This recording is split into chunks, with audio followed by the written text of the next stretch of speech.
So hello everyone, and welcome on behalf of the European Parliament office in Edinburgh to this event today on Brexit and related issues with our two distinguished MEPs, David Martin, Alyn Smith, and with Kirsty Hughes from the Scottish Centre on European Relations. And as our moderator today, we will have Charles Fletcher here. I'm Per Johansson. I'm the head of office for the European Parliament office here in Edinburgh. I would also like to say welcome to all our virtual viewers. Well, you're not virtual, but you're viewing it over the internet, either on Facebook Live or on YouTube. So welcome to you as well. The European Parliament office in Edinburgh works with your Scottish MEPs and with the other MEPs around the EU to highlight the work of the European Parliament in the different areas that it's involved in. We work with journalists, think tanks, universities, all kinds of stakeholders in order to fulfill our role, basically. And I'm looking forward to a very interesting discussion here today. You will have the chance to be involved by asking questions here in the room. And you can also get involved by using the hashtag Brexit, the EP on Brexit, to get the discussion going on social media as well. So, without any further ado, I'll hand you over to our moderator, Charles Fletcher. Per, thank you, and can I echo Per's welcome. Welcome to the University of Edinburgh and here this afternoon. The key to the afternoon is going to be spending time hearing your questions, and the panel will be very happy to take your questions and give you some thought as we go along. Do please welcome them along. Over the next couple of hours, our focus then is going to be the European Parliament, Brexit, and Scotland. We're asking that central question, where do we stand? Well, I suppose if we can get some answers and guidance on that, we'll be doing pretty well. In a moment, our panellists will have some opening thoughts. Then we'll reflect on those before inviting you to take part directly with your questions. Now, the way to do that is to try to catch my eye, if you wouldn't mind doing that, or wave your hand. It's a little bit like flirting, perhaps. So if you catch my attention, and I'll happily invite you in. One of the things that we'd be very grateful for you to do is give us your name and where you're from, and then launch into your question.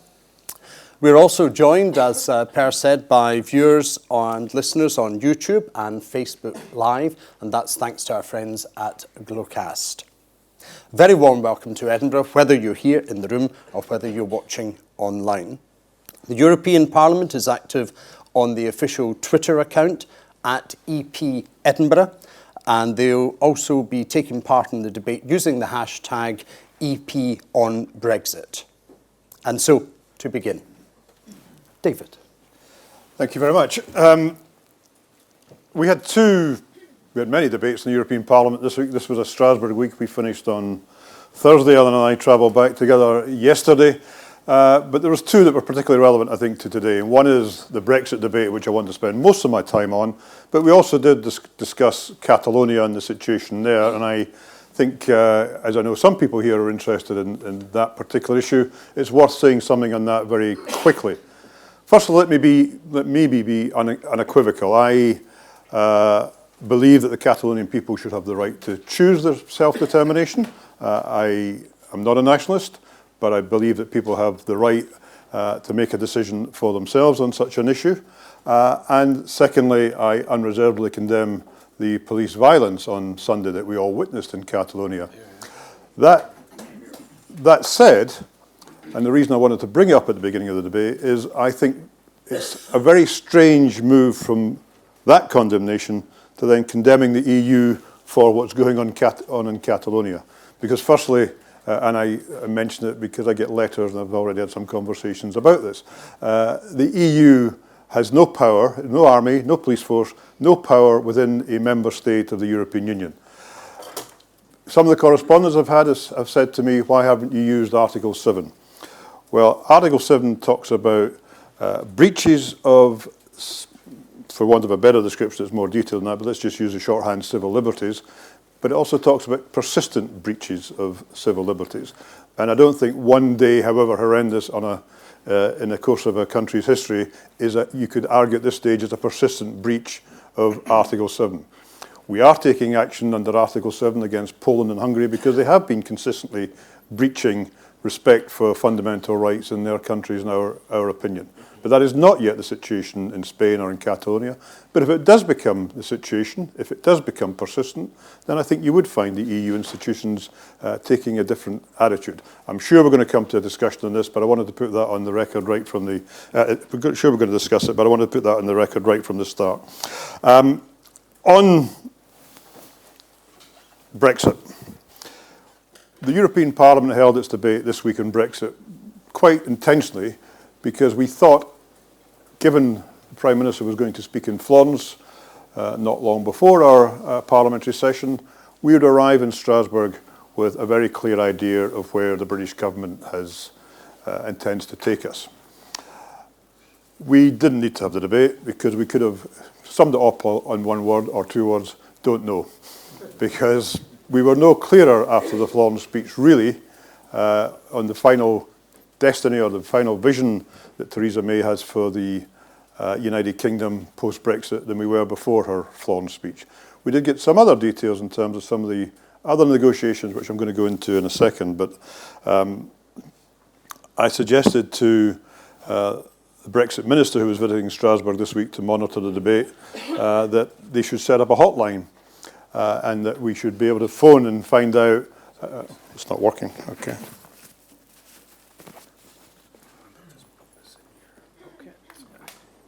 Okay, I'm now double mic'd. They should set up a hotline so that ordinary citizens could phone and ask what the British position was on Brexit. So he said, we have one, and he gave me the number. So I phoned it, and you got through, and it said, for Theresa May's position, press 1. For Boris Johnson's, press 2. For David Davis, press 3, and so on. The three issues that a lot of people here I know are already very aware of, that we in the Parliament and we in the institutions in general have said have to be settled before we get to talking about the future relationship of the budget, the rights of citizens, and the position in Northern Ireland and vis-à-vis the Irish border. And we certainly didn't get clarity, but we got a little bit more information on all three of those things. Firstly, in terms of the budget, I think it is very helpful that the Prime Minister has said that we will meet our obligations. What is unhelpful is she hasn't defined what those obligations are. And nobody knows whether she means the current financial framework, which I think everybody assumes is the minimum, which is, as many of you again know, we operate in 5-year budgetary periods, and we have a 5-year budget commitment lasting till 2020. And it looks like Britain is going to fulfil its obligations under the current financial framework. That is good news for scientists who get access to research and other grants. It is good news for universities who have exchange students and so on, because it looks like Erasmus and other programs will continue to be funded. And it should also be good news in terms of regional fund and social fund and so on. So it has brought a little bit of certainty to the financial framework, but no guarantees, because the real toxic issues are the ones beyond 2020. What happens to pension liabilities for staff beyond 2020?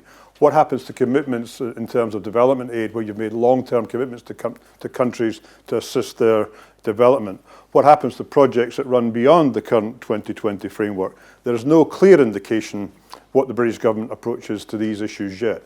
And again, speaking to a UK government minister, I asked him why. And he was blunt. I was amazed how honest he was. He said, well, you'll understand that it's very sensitive at home, and if we're too clear what our ambitions are, we will be told what the price of those ambitions are, and the last thing we want is an amount of money floating around the press.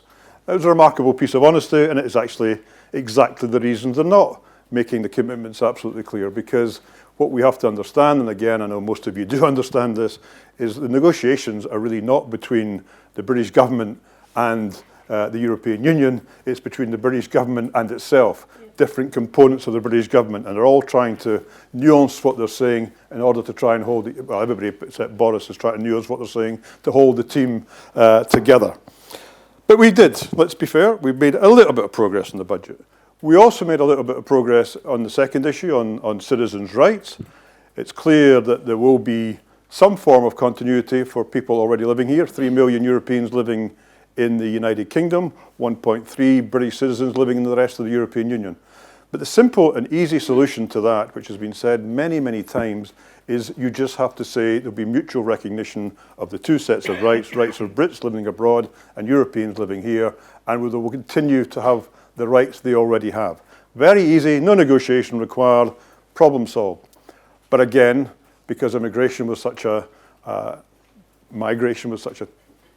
tense and controversial issue in the referendum, they don't want to make that commitment. So they're edging towards it, but they're not yet prepared to say that they're going to fully honour, or how they're going to fully honour, all the rights of European citizens here. But again, at least an acceptance that they have rights, and that's again an improvement. On the third one, I have to say, and I've been to numerous debates and discussions, I've heard many experts on this, I still don't see what the solution is between the Northern Ireland and the Irish Republic's border. I don't know where the solution is coming from, because again, the Conservatives have made it very clear that the red line is no membership of the customs union, no membership of the single market.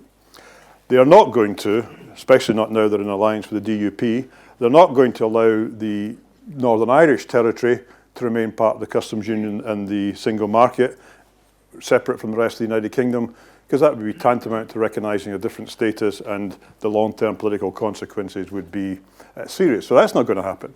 So what they say is we will keep an open border and we will find technical solutions. When you ask what these technical solutions are, again, in fairness, you can see some of them working for, if you like, large companies, mainstream businesses, but you cannot envisage how they would deal with small and medium-sized enterprises, how it would deal with black marketing, how it would deal with the free movement of people, and so on. There is no clear answers to any of those questions. The technical solutions would be, for example, in Belfast, the Port of Belfast, you could have electronic tagging of goods. Some of that already happens globally anyway. You could have goods being produced by major companies north and south of the border being tracked electronically. You could have customs posts away from the border, or customs checks, not posts, occasional checks. You can find some technical solutions. But anybody who has been to Northern Ireland knows that it's one of the most porous borders in the world. And there's no way with you can have a soft border and keep the integrity of the single market and the customs union. So for me, that's one issue we have made no progress on whatsoever. And that is why at the end of the debate, when we came to vote on the Brexit resolution, the European Parliament said we are not in a position to move on to the next phase of negotiations, because we've been very clear, until these three issues are close to resolution, we've not said they have to be entirely resolved, but until they're close to resolution, we cannot start to talk about the future relationship. And it's very difficult anyway to see what that future relationship is. If you've already ruled out membership of the customs union, you've already ruled out membership of the single market, you've already ruled out the European Court of Justice having any remit, how do you have this so-called, and I've heard the Prime Minister actually use the very words, partial access and partial solution? There is no partial access and no partial solution unless she's talking about a free trade agreement, which puts us in the same relationship with the EU as, say, Canada or other third countries. Good for if you're Canada and your market's 2,000 miles away. Not very good if your market is 26 miles between Dover and Cali, and it's your main market where 50% of your goods go. It is not, and we can talk about it in more detail, it's not a viable solution for an economy of the size of the United Kingdom. So there are no easy alternatives. And actually, some people have suggested, and I don't disagree with them, I don't demur from this view, that actually, although the British government, propaganda-wise, says the EU needs to start talking about the next phase, actually, the last thing they want to talk about is the next phase, because they haven't got a clue what they want out of the next phase, and there's certainly no consensus about what they want out of the next phase. And let me just finish by saying, even where the EU and the UK have started to look at some solutions, the WTO, I don't know if you followed it in the last few days, but it's the area I do most of my work in on international trade. One of the easier things, one of the things that looked easier to solve was how we deal with agreements we have with third countries for quotas. For certain products, mainly agriculture, but not exclusively, but mainly agricultural products, like New Zealand lamb, for example, the EU has agreed not a price barrier, not a tariff barrier, but a maximum amount of goods that can come into the European Union. And Britain and the EU agreed they would split that quota, and the total quota would remain the same. And I initially I thought, oh, that's quite an elegant solution. No fighting, no quibbling.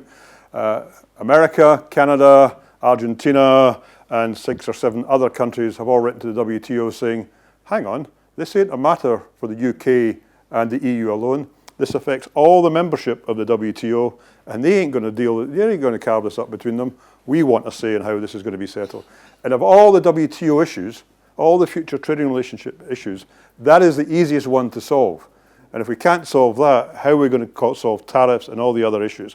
There's many more issues that we could get into, but we've got Alyn, who has followed this detail, and Kirsty, who is the academic expert on this, who will go into more detail and we can chat about it in conversation. But I just want to say that in conclusion, in case I don't get a chance to say it in the panel discussion, that I don't call for a second referendum in the sense that I don't want to repeat the vote we had in June 2016. But if we really are about taking back control, if this really is all about giving people a voice in their own destiny, when we get, and if we get, a final settlement, surely the right thing at that point is to go back to the people and say, do you or do you not accept the deal we have struck with the European Union? Surely that would be the democratic outcome to this whole farce. Thanks very much. Thank you very much, David.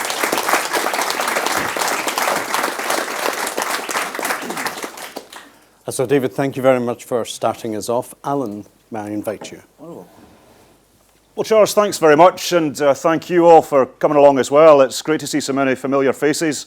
And speaking of familiar faces, Darth Vader, at the end of Return of the Jedi, retired to rural France. He very much enjoyed it, and he set up a boulangerie, a baker's shop, and he enjoyed that particularly because he was able to sell pan, tart-tatin, tart-tatin. And I hope you enjoyed that joke, because it really is the only laugh you're going to get out of me today. We are in really strange times. There are a lot of people anxious in their lives. I'm one of them. There are a lot of people, David and I, are receiving emails on a daily basis that would break your heart. From people in Scotland, people elsewhere across the European Union, who are presently grievously worried about their futures. They've made life decisions about where they live, about who they marry, about what their career is, on the basis of rights. And they face the prospect of those rights being taken away, against their will. And against, in Scotland, are clearly democratically expressed will.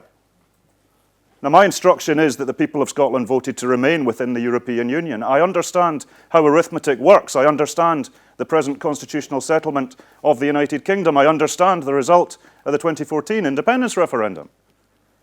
But 62% of Scotland's population voters, 62% of Scotland's voters in that vote, wanted to remain within our family of nations.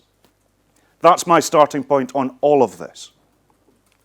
52% of the UK voters in that referendum, which was a star-crossed exercise in every possible sense, voted to leave.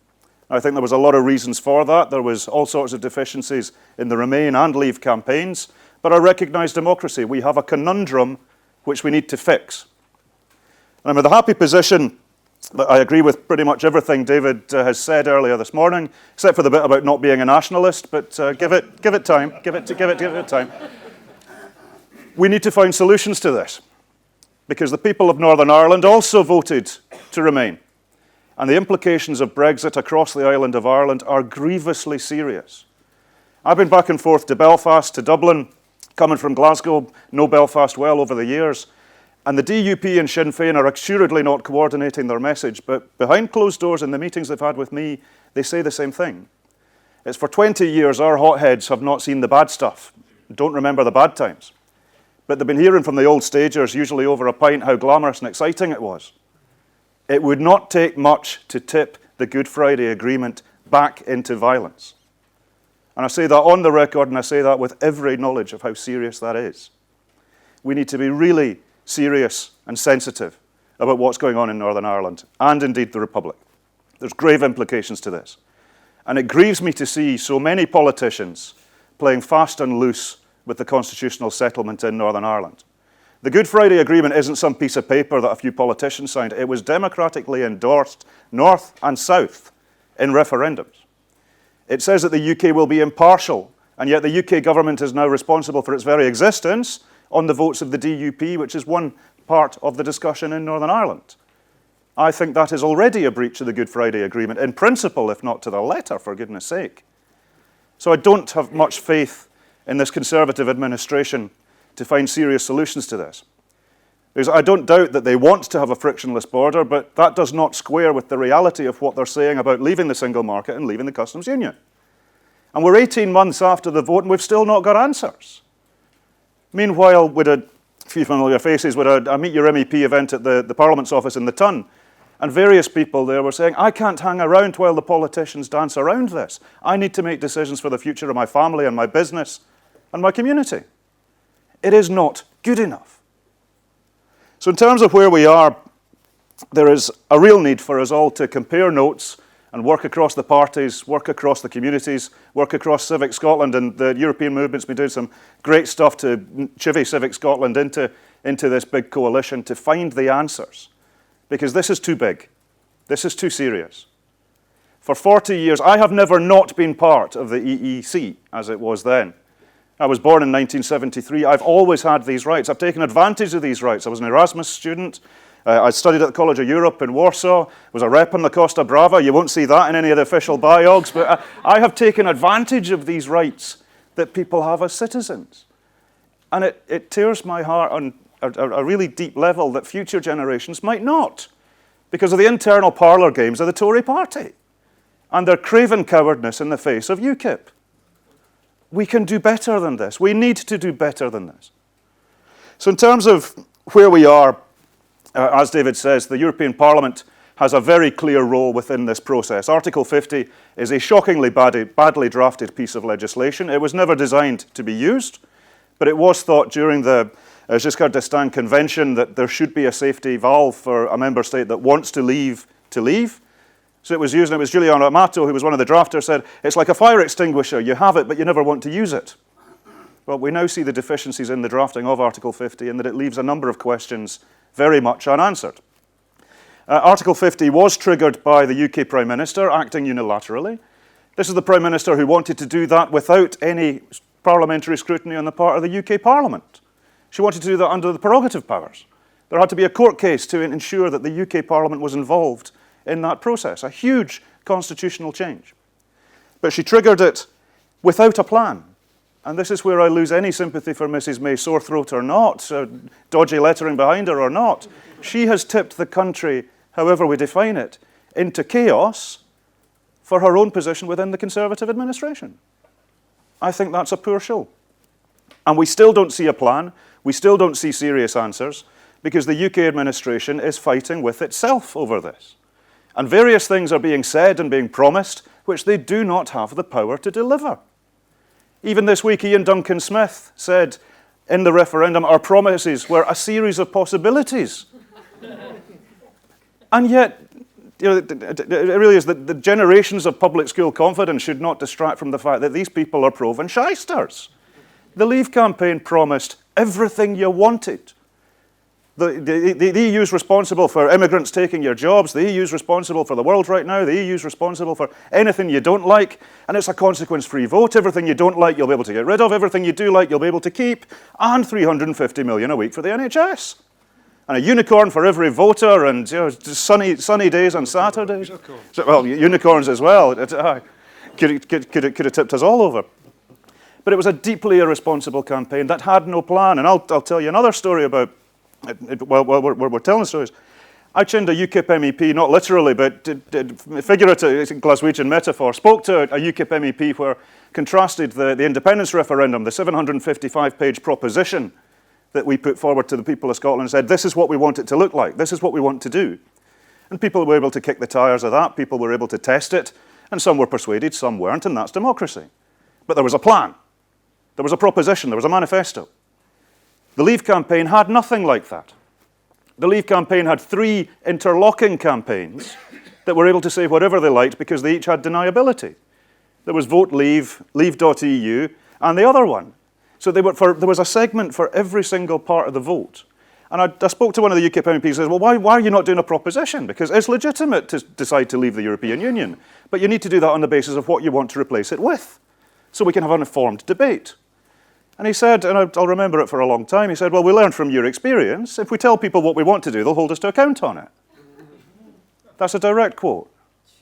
So it was deliberate, it was misleading, and I respect anybody's right to vote any way they want. I respect how anybody voted. But I utterly disrespect that campaign because it was dishonest from the get-go. And it grieves me that the Conservative administration, for reasons that are not about the national interest, however we define it, has triggered Article 50 and started this process when there patently was not a plan to work to.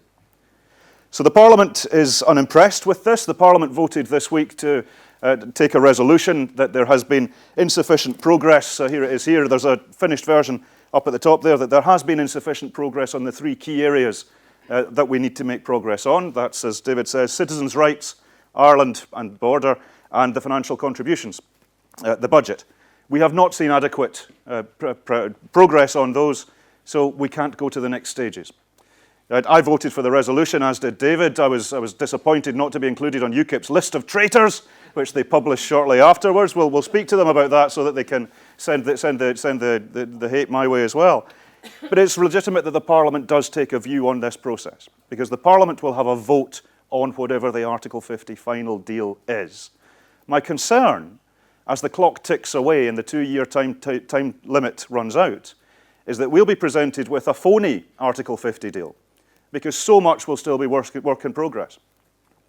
So we're going to be asked to approve the principle of leaving the EU still without any idea of what the future is actually going to look like. And I think that is a poor respect for democracy. I think it's a poor respect for the people of these islands. And I think it's a poor show all round. So we have got a lot of things to talk about. I'll do a plug for a book that we're publishing at SNP Conference, because I'm concerned about the level of awareness about EU stuff within the Scottish, the UK debate. So Dr. Adam Marks and myself have put together Scotland in Europe, which we'll be launching at SNP Conference over the weekend. It's an online resource as well, www.scotlandineurope.eu. It's 72 pages of how the EU works, how Scotland fits within it, a few sketches over what Scotland's possible future could be, and where the debate actually got to. Because I trust the people of Scotland with the information, with the facts, to make a choice. And in terms of a future referendum on the terms of the deal, I'm open to that. Because I think I am uncomfortable with the idea that referendums can be disrespected or wound back or somehow undermined. We've got a conundrum that we need to fix. But there is no question that the vote to leave was not done on an informed basis. And as the information comes to light, I think it is legitimate, and I think it is proportionate, and I think it's important that the people get to see what the implications in the real world actually are. Because I don't think we've had that honesty and that clarity to date. So there's a lot to be discussing about. One point as well on Catalonia. I very much endorse David's comments about Catalonia. I've got an article in the National today setting out my thoughts upon it. We support the right to self-determination as the SNP. That right is not a unilateral right. It happens within the wider context of the world as it is.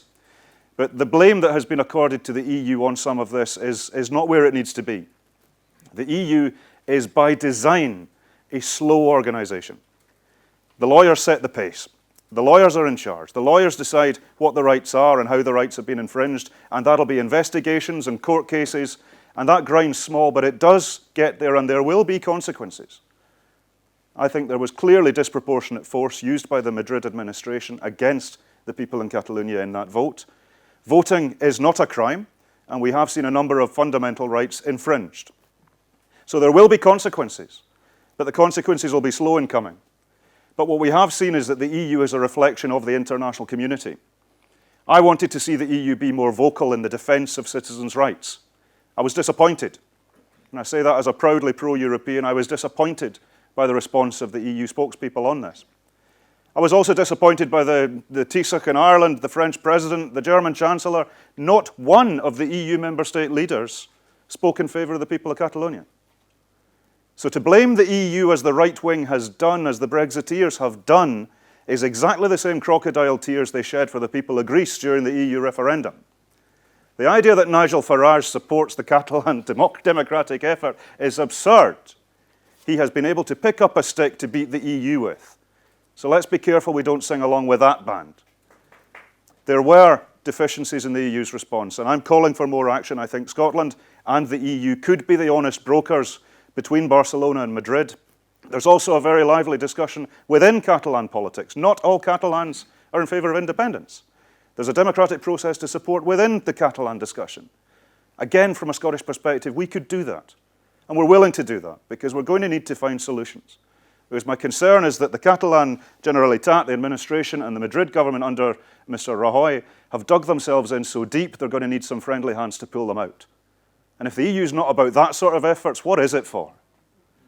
So we've got a lot of challenges facing us. I said I'd only speak for 5 minutes. I've probably gone well over that, but look forward to your questions and your comments. Thanks very much. Thanks, Alyn. Thank you. And so, Alyn, thank you very much indeed. Kirsty, we hand to you. Thank you, and good afternoon, everybody, and many thanks to the European Parliament and to Per for putting on this event. It's great to be here. I agree with much of what's already been said, and I'll try not to repeat it. I think we're at a very, very important point in this very damaging and, from my point of view, very disastrous Brexit process. I think what we've seen in the last year or year and a half is to some extent it's felt to me very much like a Groundhog Day. And I'm not saying that nothing has happened. Obviously, Article 50 got triggered. There was a general election. Talk started. But if you look back, I mean, it's a sort of moving from tragedy to farce. We saw Theresa May at the party conference a year ago pin her colours to a hard Brexit, no single market, no customs union, no ECJ. This year she didn't think Brexit was important enough to say much about, but we saw her Lancaster House speech in January, Florence a couple of weeks ago, still stick to those same mantras. But I think if we look forward to the next year, a deal has to be done if it's going to be done. And I've heard sort of distinguished experts here in Edinburgh in the last week give a no deal a chance of anything from 35 to 80%, and the chaos that would go and the damage that would go with no deal. But by, say, at least at the very latest, by December next year, December 2018, there needs to be a deal if there's going to be one, if it's going to be ratified before we leave in March 2019. So whatever's going to happen in the year ahead, and I think it's extremely uncertain what's going to happen, there's lots of paths this could go down, it's not going to be smooth, and it's not going to be a Groundhog Day anymore. And I think trying to disentangle what might happen in anybody who's following, as David has said, you know, the debates within the cabinet, it's so important in understanding the likely and actual politics of this, to listen to what's being said in the EU 27 and to listen to the European Parliament, because they have to agree any deal too. I know I'm stating the obvious, but so much of the British debate is around our own internal politics. And of course, it's mostly focused on the UK government, but if we look at the opposition parties, there are some disagreements and fuzziness and so on, and let me come back to that excuse me, in a second. I hope I'm not going to do a Theresa May and start coughing, but there's no letters to fall down behind me at least.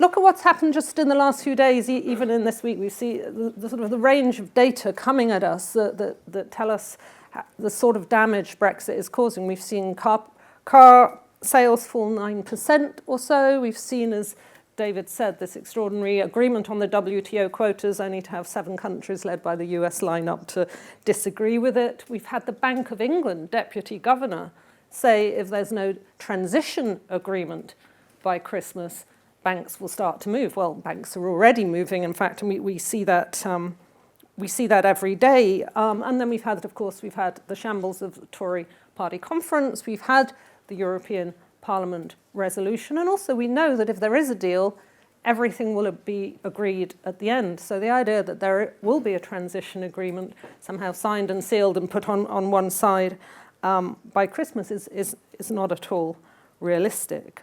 I think, as I just said, I think UK politics is somehow, the Conservative politics is in a shambolic state of divisions between hard and slightly softer Brexiteers and this shadow boxing around whether and when May is going to go. And I think one of the things that was very shocking for me about the Florence speech was if you have to take that long to paper over the cracks in your cabinet to get to an offer, which can only be an opening offer on the budget, and an offer or a request on a transition period, although someone else I heard this week call it's more a deferment period. It's just putting off the cliff edge. It's not actually a transition to anything. But how are you possibly going to negotiate? I mean, these are extremely complex negotiations. You know, with the best will in the world, Brexit is a Herculean task. You're trying to dismantle and re-engineer your whole system at home and in negotiation with the EU 27, and as we saw this week, also to a considerable extent in negotiation with the rest of the world. And yet the Tories can't decide what sort of deal they want. They can't decide who should be their leader. I think they're in a complete mess. But if we look at Labour, we see Keir Starmer doing his best, it would seem, but it's very glacial, to push Jeremy Corbyn, John McDonnell towards perhaps a softer Brexit, perhaps supporting a customs union, perhaps supporting some sort of single market minus, but with a tweak to free movement, when again we have to listen to EU 27 and European Parliament because no one's offering single market minus free movement. And we saw this week also the all-party group against Brexit, I'm not sure if that's its formal title, but that's what it is, put out an interesting report on a customs union, soft Brexit. But that doesn't solve the borders problem in Northern Ireland. You'd have to have a full soft Brexit, customs union and single market to do that. So I think, you know, I think there's a very interesting and vital question about the strategies and tactics that the different opposition parties at Westminster and the devolved governments and administrations, how are they going to cope with the coming year? Because it's not going to be smooth, and it's not just going to be, it's neither going to be a smooth path to say December or November next year, and then there's a deal, and then hopefully, as Alyn says, there's enough information in that deal, you can have a reasonable vote on that at Westminster to begin with, that you could have a second EU referendum. How are we going to get to that anyway? Is Labour going to shift to support it? Some Tory rebels going to shift to support it? But, you know, so the politics that would have to happen to get to that is quite extraordinary. And I think also in terms of looking at where Scotland's going, because this is about Brexit and Scotland, okay, we've seen the possible second Indie ref being pushed back, perhaps 2, 3 indefinite number of years. And of course, when she did that, Nicola Sturgeon also talked about when the Brexit deal is clearer. Now, if there's going to be a 2 or perhaps a 2.5 year transition period, it might start to look like, from a Scottish point of view, at least a Scottish independence point of view, that that's not too bad. So if it's going to be a 2.5 year transition in the single market and everything else, we've got about 3.5 years from here to there. We've got, you know, lots of time, and if we did go for independence, we'd sort of maybe still manage to stay in the single market, relatively smooth transition. But again, I think that's not what we're facing in the coming year. Going back to Florence, everybody, all the commentators kind of said, well, but we still don't know what the government wants.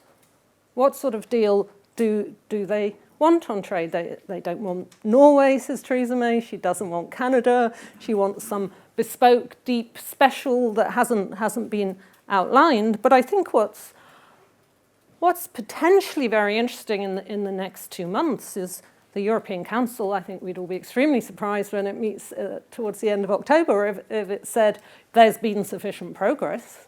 Parliament has already said there's not been. Plenty of EU 27 politicians have said the same. But what about by December? The December summit of the European Council. That's been penciled in for quite a long time as when you might start talking about trade. And so even if there hasn't been that much more progress, I would think it's quite likely there may be a bit of a fudge. And finally, there will be some discussion of trade. And I think what's very interesting about that is question one, will the UK government come up with a clear paper that says what it wants? And if it does, the chances are, if it's a kind of somewhere between an EEA minus and a Canada plus, the EU 27 are going to immediately say no. And the other second question is what sort of paper is the Commission, with the backing of the EU 27, going to produce? The leaders of the member states are going to have to give fresh guidelines to Barnier. Barnier does not have guidelines for trade. And I would anticipate that those guidelines would make it very clear that the choice is Norway and Canada. That's the choice. When I've talked to people in Brussels and asked them at various points this year, is there a Canada plus deal? Because you need it to be a plus for the UK, otherwise you don't have services access to the single market. And the answer, well, the wittiest answer I got was, it's Canada dry. And that's kind of memorable. So what is going to happen if I'm right, I might be wrong, but if the EU 27 make it clear by Christmas that that's what's on offer, that there is no EEA minus, there's nothing for Hammond, there's nothing for Keir Starmer, if that is what Keir Starmer wants, and actually if Boris does want Canada and not Canada plus, actually he's going to get it. But what's going to happen then in terms of businesses who we keep hearing and banks who cannot wait much longer? You know, by the start of next year, you're just over 12 months from a definite exit. And I haven't even, and I'm running out of time, and I haven't even talked about the EU withdrawal bill, the fact that at this rate there's certainly not going to be legislative consent given in the Scottish Parliament nor in the Welsh Assembly. The politics is going to get messier and messier. Is May going to get deposed? Is she going to resign this week? Is she going to resign in 2 months? Is the government going to manage to get the withdrawal bill through Westminster? What happens if it doesn't? Will the government collapse? If the government collapses at some point and there's a general election, what is the position of the various parties? Is Labour going to go into another general election still accepting Brexit? Might it accept a second EU referendum? What about the SNP? Nicola Sturgeon said in a New Statesman interview a couple of weeks ago, it was getting increasingly difficult not to say there's a case for a second EU referendum, sort of teetering on the brink there. But I'm not sure, and David said he could, and so did Alyn, he could imagine referendum, this time next year. I'm just not sure we're heading there in that smooth way. And even if we could say with great smooth clarity that somehow this farce of the last year is going to stop, and on the dot of October, which is Barnier's deadline, but I doubt we'll meet it, you have the framework for a future trade deal, you have your 3 exit criteria dealt with, though as we've all said, I don't begin to see a solution for Northern Ireland. Even if we could get there, then what? What has to happen if you were to have a second EU referendum? When do you have to put the paving legislation through Parliament? When does Keir Starmer come out in favour of that and not just Sadiq Khan? And again, what about Jeremy Corbyn and McDonnell? I mean, in my kind of most optimistic moments, I see the following, that Corbyn comes round to being pro-EU. Seems very unlikely at the moment. But I think with the sort of fundamental kind of reset programme that he's trying to offer, a kind of new 1945, I actually think if we were in the next year going to get to a second EU referendum, rather than just voting on going back to the status quo as was, I think actually a new programme that says the UK was not where it needed to be. There was too much poverty, too much inequality. So as part of changing our minds, we're going to change the country at the same time. I think that would be very powerful. But I don't think that's where our politics is at the moment. So I think, I'm coming to a conclusion now, but I think what we see at the moment, and I think, you see, David and Alyn, it seems to me, have been some of the most outspoken UK and Scottish politicians on Brexit. And you see this peculiar thing in the UK media that the Labour rebels who've pushed a super soft Brexit of customs union and single market membership are called pro-EU.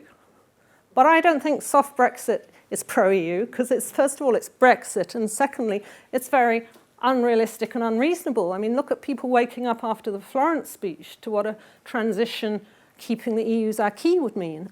All the rules, but no vote and no voice. So I think in the coming months, all the political parties and the devolved governments are going to be very challenged about how to deal with this very turbulent period ahead. It's going to be turbulent economically, it's going to be turbulent politically.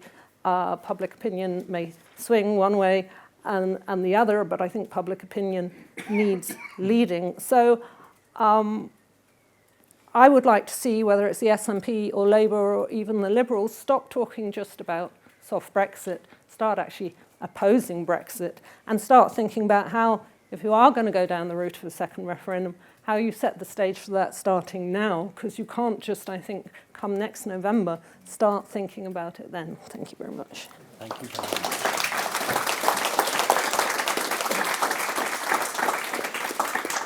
Kirsty, thank you very much indeed. And it's going to be your chance in a moment. Let's take a pause to think of some of the things we've heard so far. From David hearing that a partial access, as you said, the idea of a partial access is not a solution because you cannot have that as any form of a solution. Alyn, you're saying Brexit is a conundrum and it's far too big and too serious to just stand back. What's been done thus far has brought us insufficient progress along the way. Concerns perhaps to have a second referendum, taking that back to you, the people, to the voters, as you've said as well, and perhaps now is the time to start opposing Brexit and encourage that to be much more vociferous. And so the questions over to you now, please. If I can invite you, a roaming microphone is on its way, and we have a question. If you could give me your name, please. Hello, it's Jose Aroniemi from Young European Movement Edinburgh.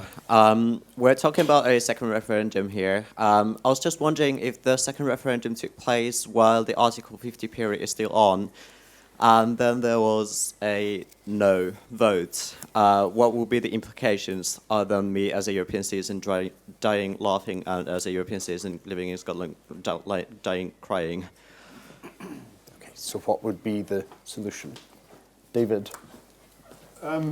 Firstly, I try and avoid using the term second referendum because the people have spoken in terms of, as Alyn described it, buying a pig in a poke. They were asked, do you want to stay in the EU or do you want to leave? They were given no, there was a blank sheet on the side of leave. We're not challenging that. That was the decision of the people. I think in that circumstance, it was right for the British government to then go down the Article 50 route. But I think it's equally right to say at the end of the Article 50 route, there will be a different referendum on a different question, which is, do you want to leave the European Union on the basis of what the government has negotiated? And then that would then be the decision for the people to make. It's impossible to predict about the European reaction to that because, including myself sometimes, we sit here and we think if Britain changes its mind, Europe will go, whoopee, and welcome us back into the fold. I think on balance that is the case.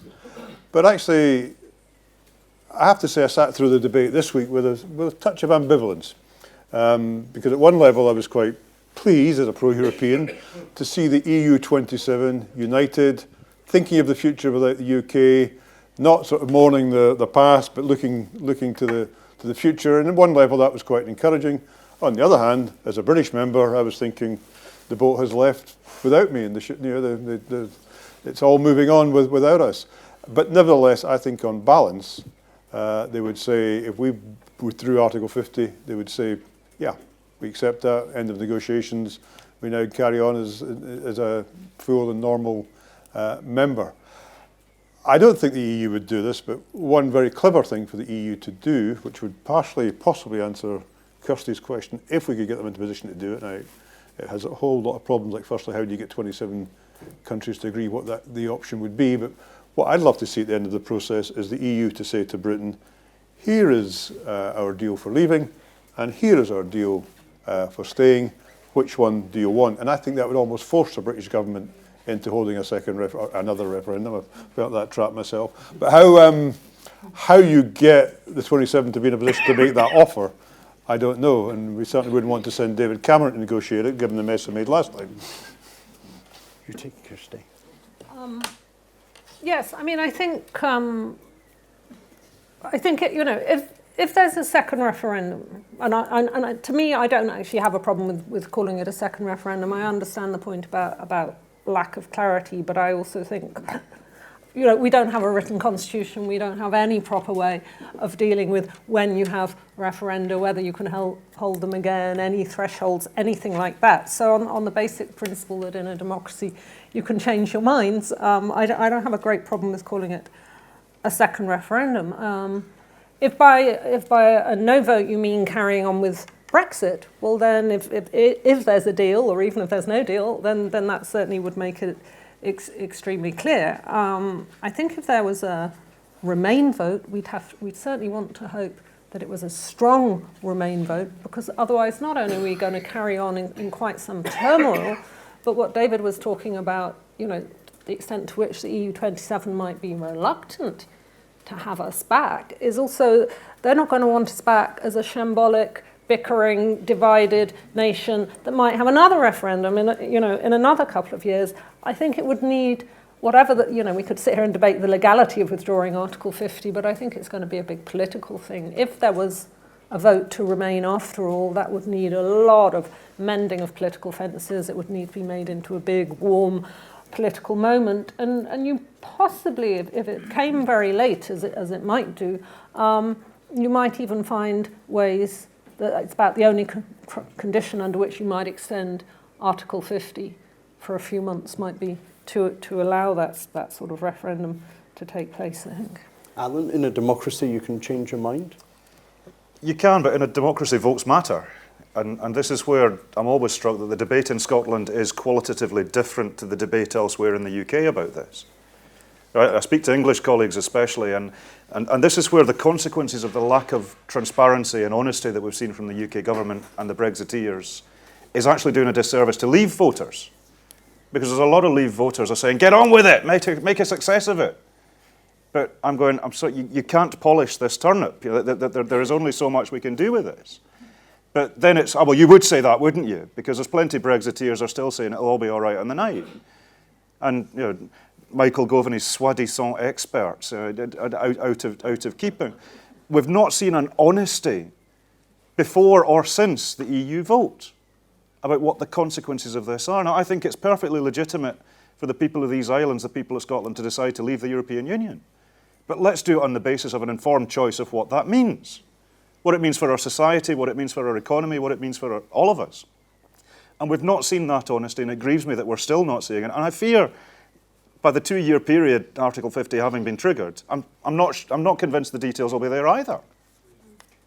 So I think the case, and it's not a second referendum, and it really isn't a second referendum, because that, for people who are still pretty comfortable about their view, suggests that I'm being asked the same question again. It's an informed choice, it's a ratification, let's find a different form of words. Because there is a problem with this, particularly south of the border, that a number of people are still not aware of what the consequences are going to be, because the media in this country, and I'm conscious I sound a wee bit tin hat with it, but there has been a media agenda to minimise the downside and massively play up the upside. Case in point, Boris Johnson and his grievously offensive comments about cleaning up the bodies in Sirte in Libya, which rightly got him absolute opprobrium from the international press all around the world. And yet you look at, I tweeted it, tweeted the link to the various things, and then the UK press was lauding his conference speech as the British lion roars. There is an agenda going on here. And the people who are backing Brexit are the people who benefit most from it, because by and large they're spivs and speculators. And the rest of us are just grunts who are going to have to deal with the consequences. But the fact is, the reality of Brexit has not drilled down into most people's lives yet, because the details haven't become clear. And I'm confident that as those details become clear, I think there will be a tipping point. And the tipping point might be the collapse of Monarch Airlines because of the low pound. It might be the Bombardier announcement about the US anti-dumping tariffs. It might be Toyota pulls out of Sunderland. It might be something. But the tipping point hasn't been reached yet. But I think it will be reached.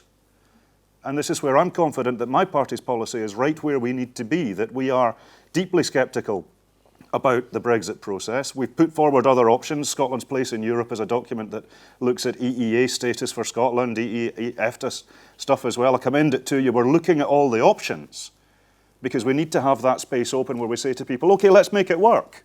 Let's test the alternatives. And I'm pretty confident that if we're open and honest about that, we'll bring people to the, this just wasn't the way to go, lads, eh? And I think that's where discussion about a ratification vote becomes a more realistic thing. The Lib Dems bet the House at the last Westminster election on a Remain bounce that didn't happen. And I think they've politicised it too quickly, too early, because the debate isn't quite there yet. But I think it will get there, because as the consequences, the really serious consequences emerge, I think more and more people will be looking to revisit this decision. My fear, if I may, I take the point Alyn makes. My fear is that we will get to that point after we've left. It will be too late, and by then it'll be too late. And I'm not sure how we get to that point before we actually leave. Yeah. Did that give you some encouragement? We have a question up towards the back. A microphone is on its way. There we go. Thank you very much indeed. My name is Simon Walton from Edinburgh. I'm probably in the very fortunate position in that my business sits on my laptop. I have it with me today, so I don't really need to make all the member state capitals and the European Parliament of what Scotland's vote was. But as I'll mention Catalonia again, as we've seen in the discussions about Catalonia, there is a real reticence on the part of the member states and other MEPs to get into, as they would say, the internal dealings of a member state. The UK is the member state. We have one Prime Minister, we have one negotiating representative. David Davis, God love him, is our representative in those talks. There's not going to be a parallel discussion with Belfast or with Cardiff or with Edinburgh. So we've got twin tracking going on, that we're spending a lot of time with ministers going over to Brussels to have discussions. And Monsieur Barnier, on behalf of the Commission and the member states, has been very open in having those discussions. We're also doing the best we can to put as much pressure onto the UK government through the joint ministerial apparatus that exists there. And that is a tale of two discussions. Baroness Alyn came to the European Parliament and told various MEPs how swimmingly everything was going and how totally involved the Cardiff and Edinburgh administrations all were. Happily, we'd Mike Russell out to go to all the meetings about half an hour after she was there and say, that's complete fantasy. The fact is the UK position has not been remotely open to discussion from the Scottish or Welsh administrations, which is where we're working so closely with the Labour administration in the Senate in Wales about the implications of the EU withdrawal bill, because we're going to see the devolution settlement ripped up. Donald Dewar's devolution settlement is going to be ripped up. The principles are going to be absolutely inverted by this Tory administration. And the UK negotiating position has not changed one iota because of Scottish or Welsh engagement with the UK ministers. And that's a great shame, because we could have actually made it a damn sight better than it is. But of course the reason why it hasn't changed is because there isn't much of a one. So it's a poor show.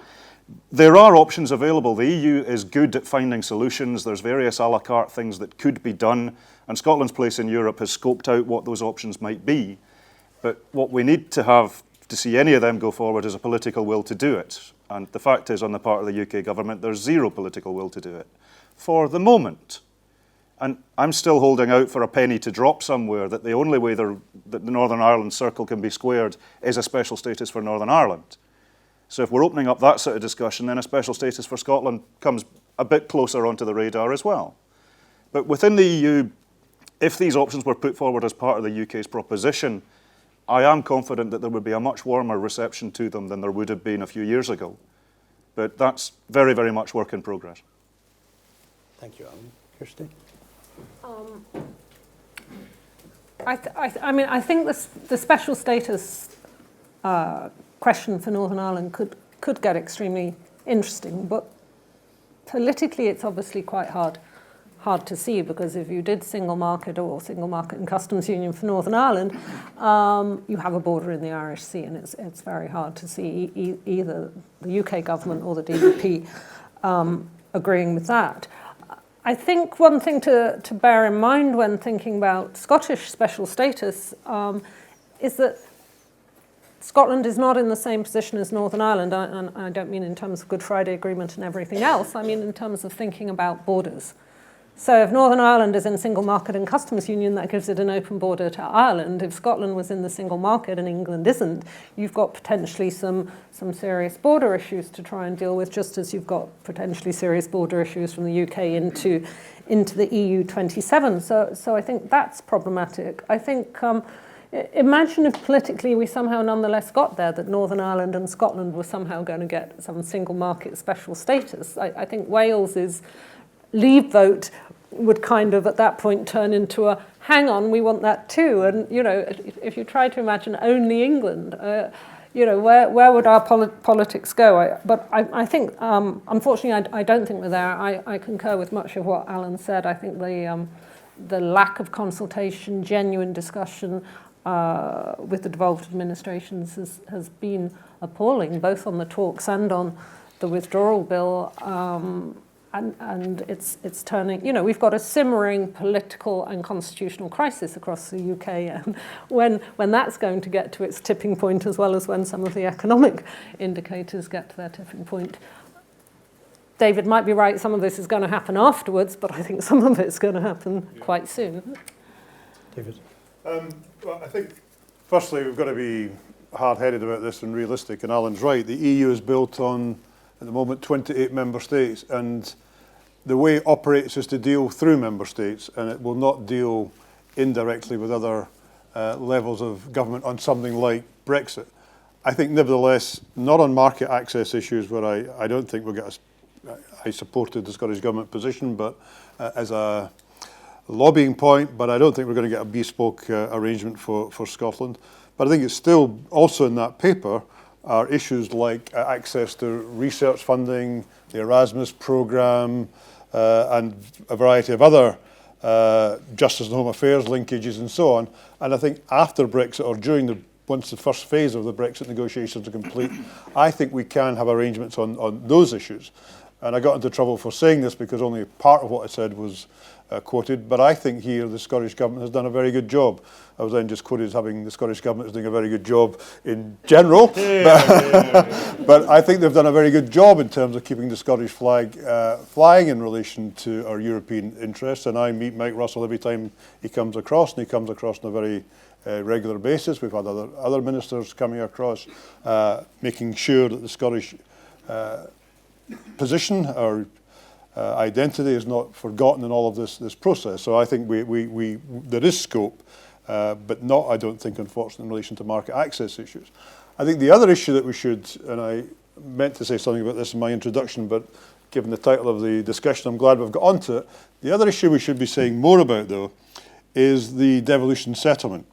And I take a quite different view from virtually everybody but the SNP on this, and I do think if we're going to defend devolution, I've always been a devolutionist, if we're going to defend devolution, the settlement was clear.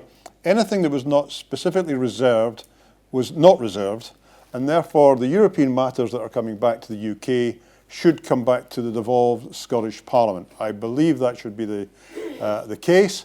Now, just to be clear, there are some of those issues where we would want then, I think, to have a UK-wide settlement. But it's not semantics. It's important how you deal with this. It would not be the UK government telling the devolved regions, this is what you're going to do. It would be the devolved regions collectively, along with the UK government, saying, this is what we think we should share and this is what we should do together. And that, as I say, is more than just semantics. That's about respecting the devolution settlement.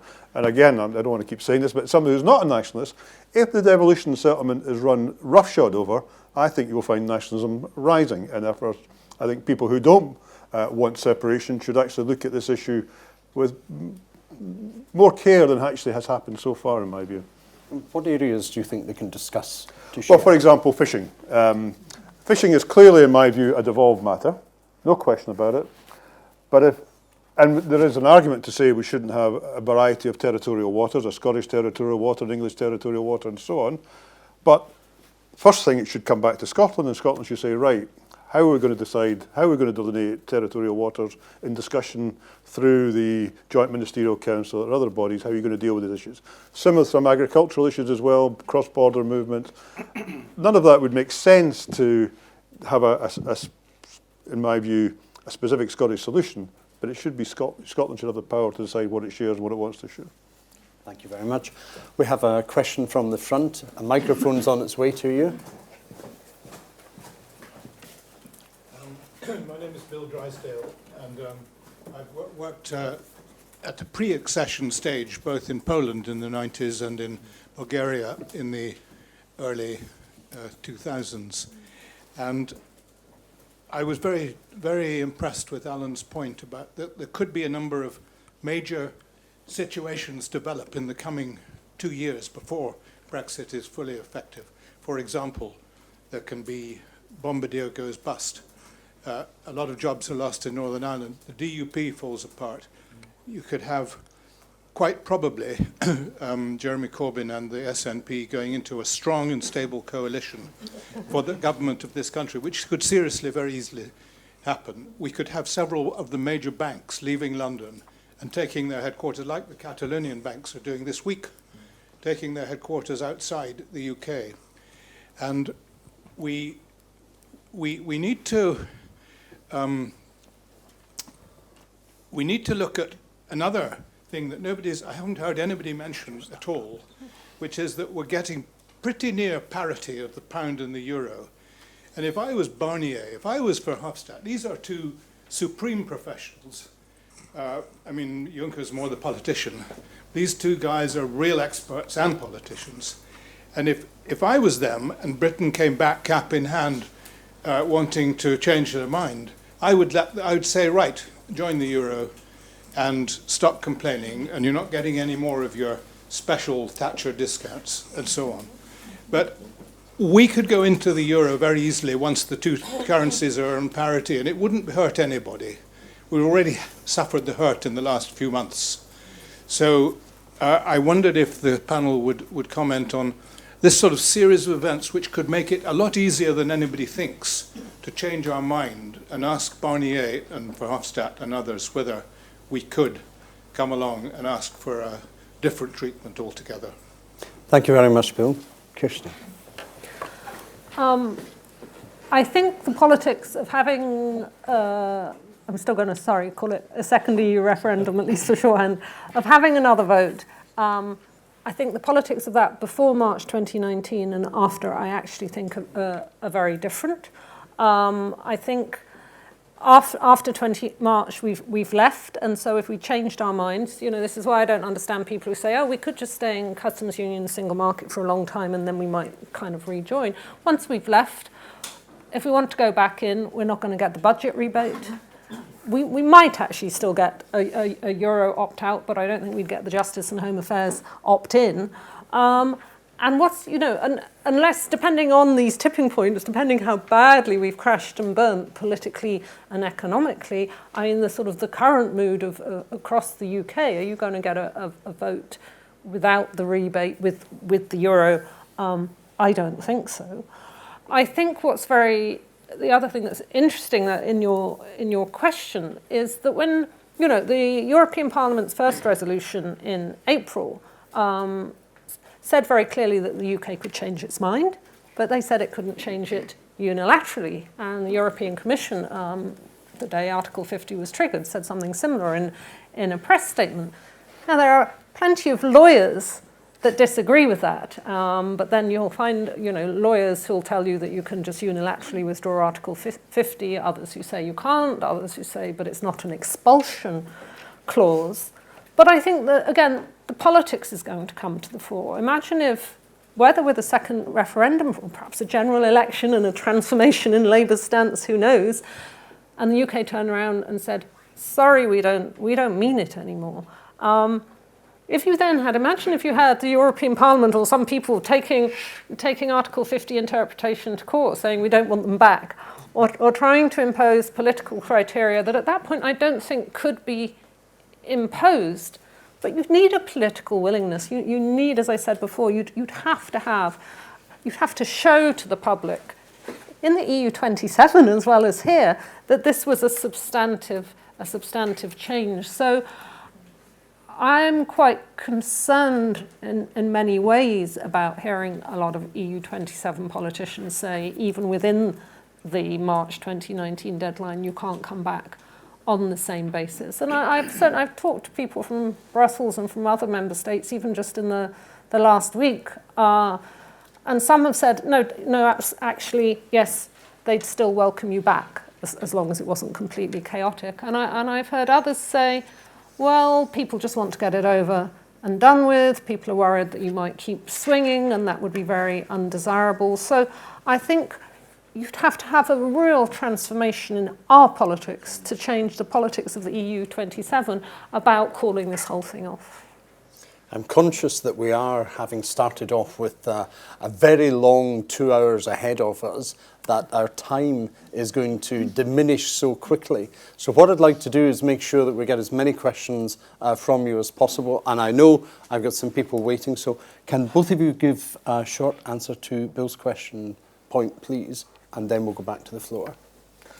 Very shortly, I mean, I understand the logic of what you're saying, but I agree with Kirsty that if you add additional, as what was seen as encumbrance to remaining, I think it would make it very difficult to swing the vote the other way. And I'm worried about, I hope there'll be a tipping point, but I was reading just on the train here, actually, a political argument, Politico, the website argument, or article, which said how very badly informed people still are about this and how two-faced, in fact, they are about it. Something like, I don't order of magnitudes rather than exact figures, but something like 70% of people said they wanted to leave with good relations with the EU, and 69% said they didn't want to pay the EU a penny. And some said they wanted to remain full members of the single market and again, I can't remember the exact figures, the single market and the customs union, and that was way up even with leavers, that was way into the high 60s and 70s, but they didn't want free movement of people. So all the debates that we've been having just haven't really penetrated with people, and I think the same applies to these tipping points. I'm not sure if Lombardy or others go bust, that people will actually say that's a function of Brexit. And I'll finish on this because to say I know you're short of time, but one example, not from Scotland, but because of the debate this week, Honda were in Strasbourg, and because of my role in the Trade Committee, I met them. They have a plant in Swindon employing 4,000 people. They're about to introduce a new model, and this is not brickmanship on their part or anything. They're about to introduce a new model. They have to know by December whether they're building that in Swindon or they'll close their factory in Swindon. And the 2-year transition period is critical for them. And they've told their workers that. And the workers largely voted to leave, but the workers say, oh, this company's making an excuse. It's nothing to do with Brexit, it's other reasons. And it's very difficult to make the linkage. My fear is 20 years' time, the British economy will be going down the plug hole, and every other reason will be given for it, except for the fact we left the European Union. Thank you, David. Alyn. I just, on the revocation of Article 50, you could drive a coach and horses through it. You know, speaking as a solicitor, I wish I was back in practice. I'd be making so many fees plus VAT and reasonable disbursements. It'd be cracking. But even within the EU institutions, just prior to Article 50 being triggered, there was 3 different opinions from the legal services of the Council, the Commission and the Parliament as to the revocation of Article 50 and whether a member state could do it unilaterally. Now, I think it all comes down to sentiment, and there needs to be a pain barrier, or else every EU member state that had any particular issue about whatever it might be would trigger Article 50 and then pull it back again. You know, Viktor Orban would do that as a stunt and then he'd pull it back. There needs to be a consequence to this. But the consequence is, and we discussed this at the last EP meeting, Guy Verhofstadt is now talking about the EU you're leaving is not the EU you'd rejoin, and that there would be consequences. Now, I don't think the consequences are you'd need to join the euro.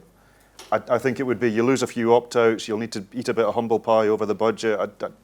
I don't think there would be a punishment. But I think Kirsty's made the most important point in all of it, that there would be a real wariness on the part of our European colleagues to let us back in if we were going to waltz back out again in 3 years' time. And unless we see a real get real guys moment within the UK discussion about this. And we've not seen it yet, David's absolutely right. I think we will. And I very much take the point about whether it's after or before the actual exit date. But this is why I'm producing the Scotland in Europe book, because if it's not about heading off the leaving, it's about the rejoining.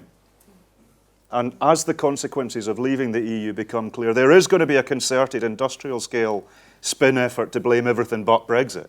We're already seeing it. But I don't think people are daft. And I think people will, given the right information, make the right choice, which is where I think it's up to those of us on, as I would describe, the progressive end of the spectrum, to work across the barriers, to work across the badges, and make sure that we're informing the discussion to the greatest extent that we can, which is where I would remind you that the website's www.scotlandineurope.eu. It's all free to air. Use it, copy it, use it as you will. Sorry, what was that again? www.scotlandineurope.eu. You know where to go. There we go. So, gentleman up at the back, please. Yeah. Sorry, there we go. I edit Skeptical.Scot and Social Europe, and I also sit on the executive of the European Movement in Scotland, which I hope you know is staging a week tomorrow, a rally for Europe, so outside the city chamber, so I hope at 2 o'clock in the afternoon. So I hope you're all going to attend. My question is largely, sorry, Kirsty, to the two MEPs. Alyn Smith talked about working together across parties and across communities to get across the message about the pro-European message. So, and Alyn and both Alyn and David Martin have come out effectively in favour of or would at least countenance a SNP Labour coalition at Holyrood, if not at Westminster. And arguably, given the scale of the catastrophe which Brexit represents, a coalition of that kind would be almost like, as it were, on a war footing, would not be unwarranted. So what I'd like to know is, what are the prospects, do they think, for such a coalition to take place? And is there indeed a way in which the Scots, having voted for Brexit, against Brexit rather, for the EU by almost 2/3 to 1, can actually secure a deal for themselves, given that it's in the elemental interests of of Scottish society and the Scottish economy that we remain inside the EU, not just inside the customs union and the single market. So, can you give me your name, please? David Gow. Thank you. Can you take Alyn? Both David and myself, because we're MEPs, we're used to a very consensual style of working. And I think you do catch more flies with honey than you do with vinegar, and you get more done if you focus on what you agree on rather than what you don't. And I think Brexit is too big for posturing. And that's where I am in all of this, and I will work with anybody of any party and none to try and find solutions to where we are here. And then we'll get, hopefully, back to other discussions about other stuff. And it's legitimate that people do have differences of opinion, and it's legitimate that we use the democratic process to resolve them. In terms of formal coalitions, we're in a city where there is an SNP Labour coalition that is rubbing along pretty well. I like to see politicians work together. I think the voters like to see politicians work together too. And I think we need to be open to the prospect of working in ways that perhaps wouldn't be the natural way for some people to view it, because I think we're going to need a coalition across these islands, be it the Welsh Labour government in the Assembly, parts of the Northern Ireland discussion, parts of the discussion within English politics, where we're going to need to have a coalition that's going to find solutions in this. The point about a special deal, a special status for Scotland, we've said what we've said on that. If it's not part of the UK proposition, and that's a matter of political will on the part of the UK government, it's not on the table for the EU to discuss or consider. They can't make it for us. But that's where, again, I think there's going to be an opportunity as the reality of this dawns, and very much take Kirsty's points about a special status for Northern Ireland, has its geographic issues, a special status for Scotland, has the very opposite of those geographic issues for us. So there's a lot of serious things that we need to be looking at, but we need to look at every option intellectually, honestly, and transparently, to let the people of Scotland and the people of these islands know what is actually going on. And that's where I think we'll move the centre of gravity of this discussion to perhaps other things. Thank you. David? I don't need to add very much to that. David Gow rightly picked up the other issue I got my fingers wrapped for recently, so... And it's SNP conference this weekend. Don't say I'm calling for a coalition. Yeah. I didn't. You didn't. No, you definitely didn't. It's up to. I mean, the point I was making when I made that comment a few weeks ago was it's up to the electorate. But if you end up in a position, if Labour continues to recover, as obviously I hope it will in Scotland, if the SNP continue to go down, and I'm not saying they're going to collapse, but lose some ground that they currently have, what is the viable coalition that's going to be possible in Scotland that's going to be progressive? And I know you'll then get both sides arguing who's the progressive and all that. But where is the alternative progressive alliance to run Scotland? And that was the point I was making. I wasn't at this stage, 4 years out from the next election, not knowing the outcome of it, calling for a coalition. I was simply saying we should no longer think it unthinkable that the two should work together. Yeah. Okay, we're going to go over here for a question, and then we'll come over to this side of the room. I'd like to ask two MEPs. Could you, first of all, tell me your name, please? It's on. Just state your name. It's on. It's on. Just your name. In the light of Mr. Verhofstadt's... Your name? What's your name? Sorry, William. Thanks, William. His recent visit to Northern Ireland. Can Scotland expect a similar visit? If not from he himself, from someone of similar status? Easy answer to that. Again, the point Alyn makes about cross-party cooperation, we had a meeting with, and you won't need to be rocket science to work out which one of the 6 was not invited, but we have 5 of the Scottish MEPs, and we've agreed both to try and get Barney and Verhofstadt engaged in the Scottish question, hopefully to come here. I think they're rather missing the point. Yeah. Well, no, I'm asking the question, why can't we expect a similar visit from someone... No, I'm saying we are trying to arrange exactly that. That's what we're trying to do, sorry. That's in hand, is it? Yes. Yes. No, we've not yet agreed, we haven't got a date or anything, but we are attempting to achieve that objective, yeah. Kirsty?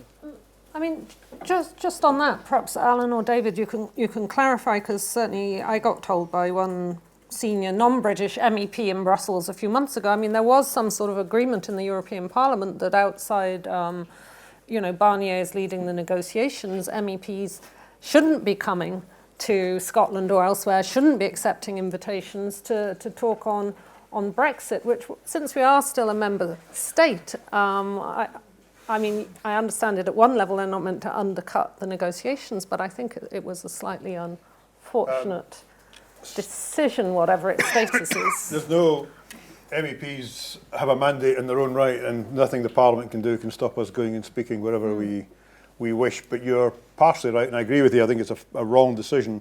There's an agreement that parliamentary committees should not visit the United Kingdom at the present time. And I don't think that was a wise decision either.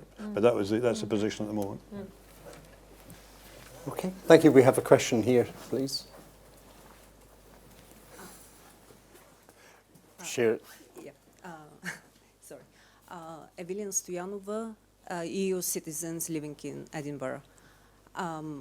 I don't think that it's escaping anyone's attention that in a discussion Brexit and Scotland, the voice of Scottish Conservative is missing.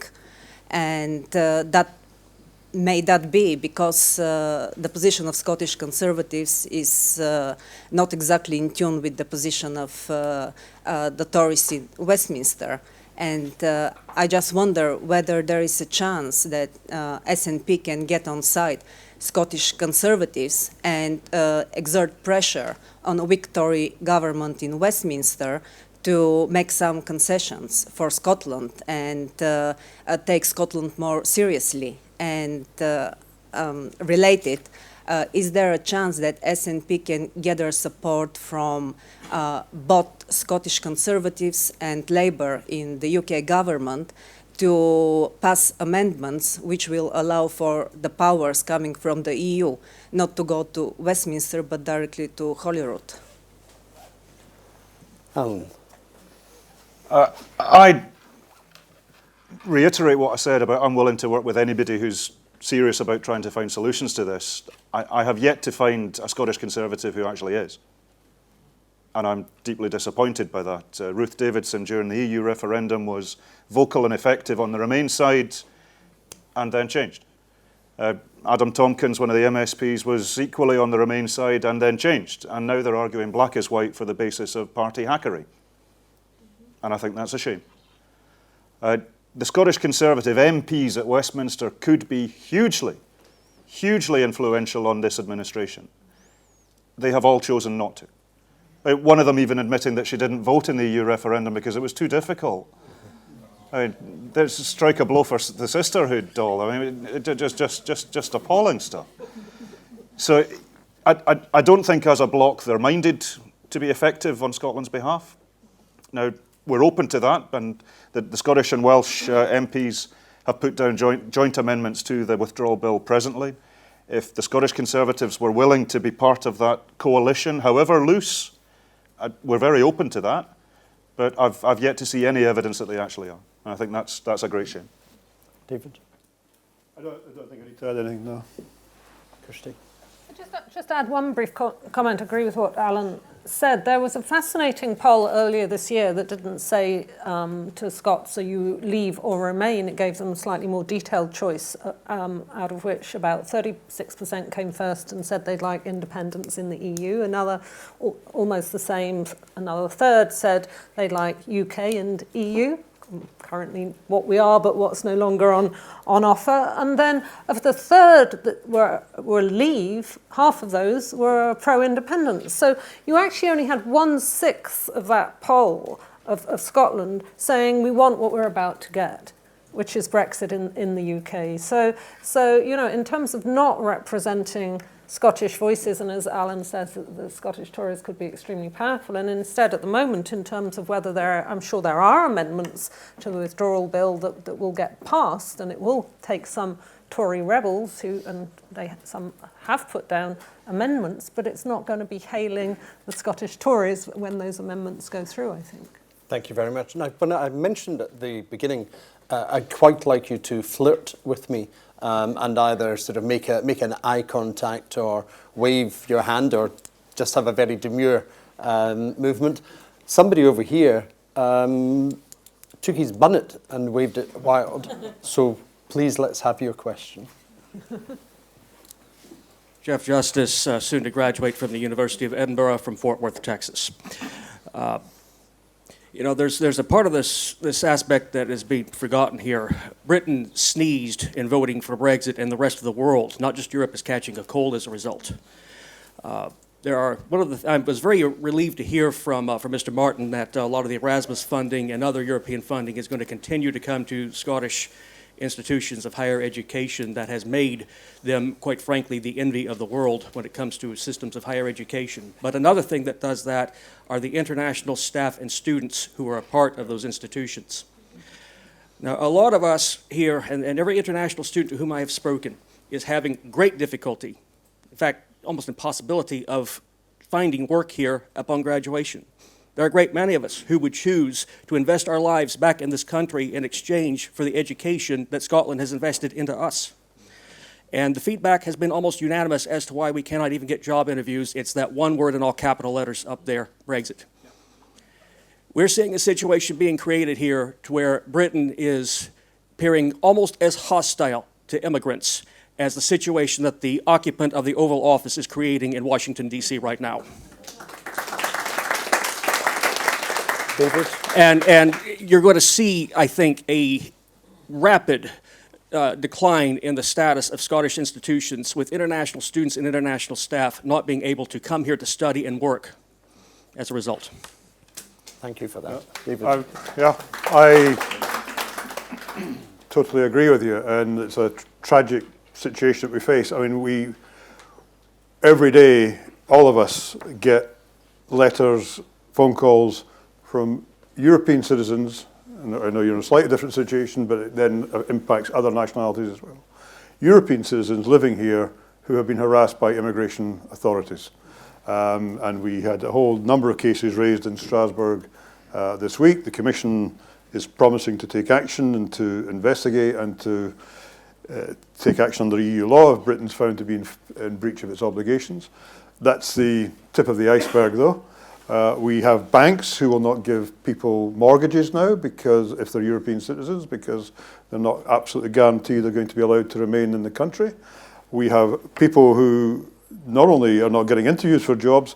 I've had one case of a woman who was offered a job and then it was removed, the offer, because again she couldn't guarantee she would continue. And Kirsty heard me talk about this at another event, but probably the most tragic case I had was a woman who unfortunately I've lost contact with, so I don't know if how she resolved her situation, but a Lithuanian woman who had been here as a student, studying here, 20-year-old, she didn't tell me her age, but I'm guessing 29, 30 now. She'd been in this country 10 years, she said. Her mother has a terminal illness. She wanted to go back to spend time with her mother and the nature of terminal illnesses. She didn't know whether she was going back for a day, a week, a month, a year.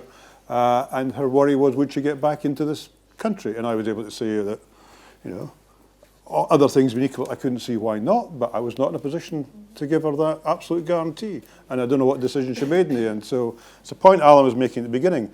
This debate about citizens' rights and the context in which the whole Brexit debate is taking place is not about the abstract, it's about real people's lives, and it's doing real damage to people's lives. And nevertheless, despite what you said, I hope you do manage to stay here and contribute to our economy. Alyn. All of that, you'll find, certainly amongst the MEPs other than one, that pretty much unanimity on this. It grieves me thinking about what sort of society the UK might be heading towards. And this is where I have zero sympathy and actually considerable dislike for Mrs. May personally. She's done this. She has revelled in the fact that she's created a hostile environment. Yeah, they're calling it that deliberately. She was the one who introduced the go-home vans. She was the one who we now know wanted to force immigration enforcement into schools. And then people will take their lead from the government policy. And she makes great play about the vicar's daughter and Christian charity. Well, there's damn all Christian charity in the UK's immigration and nationality and asylum policies. And it grieves me because I don't think the UK is a bad place. I don't think the UK's got a bad historical record as a global citizen. I think Scotland could do better, but I think the UK is trashing its own reputation right now. And we are looking really bad in the eyes of our European friends. Because we speak English and we're having this debate in English, it's read and viewed across the European continent in a way that if we were having this discussion in Slovakian or Finnish, much as I have all respect for them, it wouldn't resonate in that way. So there's people in Bucharest reading the Daily Mail homepage. And I'm deeply worried about how that's making all of us look, which is where we're all vocal that Scotland is different. In our independence referendum, our definition of Scottish is, do you live in Scotland? So all EU nationals had a vote. Many voted no on the European question. But in the EU referendum, our guys at Westminster, supported with Labour, tried to put down amendments to bring EU nationals into the franchise. And it was dismissed by the Conservatives on the basis that we're going to have a discussion about your rights and about your role in our community, and we're going to have a debate that says you're simultaneously stealing all the jobs, but you're also living off benefits and a work-shy scrounger. But we're going to have a vote about you, but you're not going to have a vote because you're not one of us, eh? It was ugly from the very start, and it's a politics that I reject with everything I've got. And if there's anything that we can do, and I think there is the discussion to be had about a distinct immigration policy for Scotland post all of this, particularly from an academic standpoint, because academic freedom of movement is crucial. I've got a delegation from Edinburgh University coming over to meet the Commission and others about Horizon 2020. And it's not just about the funding, it's about the freedom of movement as well. And Scotland has got more to lose disproportionately than the rest of the UK on this, but it's about what sort of society we want to be. The fact that Scotland has exported its people for far too long of our history. The fact that we've got people wanting to come and live with us and among us and marry into the community and be part of it is a massive boost to us as a society, as a family, as a community. And the idea that that's being thrown out because of the internal travails of the Tory party is deeply concerning. Thank you, Alyn. Kirsty. Very, very briefly, as I agree with all that and don't need to repeat it. I think although I put question marks over how feasible it is for Scotland to stay in the EU single market and in the UK, Scotland's place in Europe, very, very good set of proposals, but very tricky. I actually think the easiest bit of the Northern Ireland border problem is the movement of people, because there are different ways of checking eligibility to work in a country. And so I think it's completely feasible for Scotland to keep free movement of people. And that would have an extraordinary political impact, send an extraordinary message. I don't think that's about to happen. I think even if the Tories were to compromise, perhaps as part of a deal on the withdrawal bill, and give Scotland some sort of differentiated migration policy, it wouldn't go that far. But I think as a political demand, I think it's absolutely valid. Who knows what reverberations it might have elsewhere in England and Wales, and it's something it would be really interesting to see all the Holyrood MSPs back, for instance. Thank you very much. We have free movement of questions, quite a few that we must take. There's a gentleman 2-3 rows from the back. Hi, I'm Dave Llewellyn. I'm Scottish and a proud European, believe it or not. I'd like to thank the people for the support that they've gave for the Catalonian thing. But basically what I wanted to talk about was people have spoken about the 300,000 EU immigrants in Scotland that are about to lose their citizens' rights. What about the other 4.7 million EU citizens in Scotland that are about to lose their rights that nobody's talking about? That's what I'd like to ask. Thank you. Alyn? Well, I think I did. We're all facing the loss of rights that we voted to keep. And I think that's a democratic outrage. And we need to find solutions to it, because we can't say we're not doing it because the constitutional reality is they will do it. And I think this is a weak government that we will be able to have influence upon, be that via Northern Ireland, be that via the Scottish Tories doing something useful at Westminster, be that who knows how. We are leaving absolutely no option unchecked and no lever unpulled in all of this. My instruction from the people of Scotland is that we want to keep what we've got. We want to remain part of what we've got. And the position of EU nationals within Scotland is distinct and is deeply concerning. But yeah, absolutely. I'm in this for the nation of Scotland and indeed to save the UK from itself. Because I think there are a lot of people who voted leave elsewhere didn't sign up for this. And 48% of those who voted really didn't sign up for this. So there's solutions that we need to find, and absolutely, that's why the European Parliament is focusing on citizens' rights first. So we are doing that. Glad to clarify. David, your view similar on that? Very similar. I mean, the best way of saving our rights, guaranteeing our rights, is to remain in, and I haven't given up on that. We've discussed it, and we know how difficult that's going to be, but my first priority is still to try and make us retain our membership of the European Union. Thank you very much. We have a question here, just in the second row. And Packard, if defence of the realm is a first duty of government, could one ask whether nourishment of all sorts, both spiritual and physical, relative to an effective workforce and a socially cohesive community is another? What are the implications in the UK agricultural bill of what may happen if the powers are, to use what some journalists have called, grabbed by London? Because there are serious for Scotland, the issues of food production, security, distribution, and therefore price to every man, jack and child who wishes to have a nutritious diet in order to have an effective life. Comments, please. David, will you take this? We were on this earlier. Yeah. Every country has its own cultural, historical and other reasons for preferring one foodstuff over another and one method of production over another.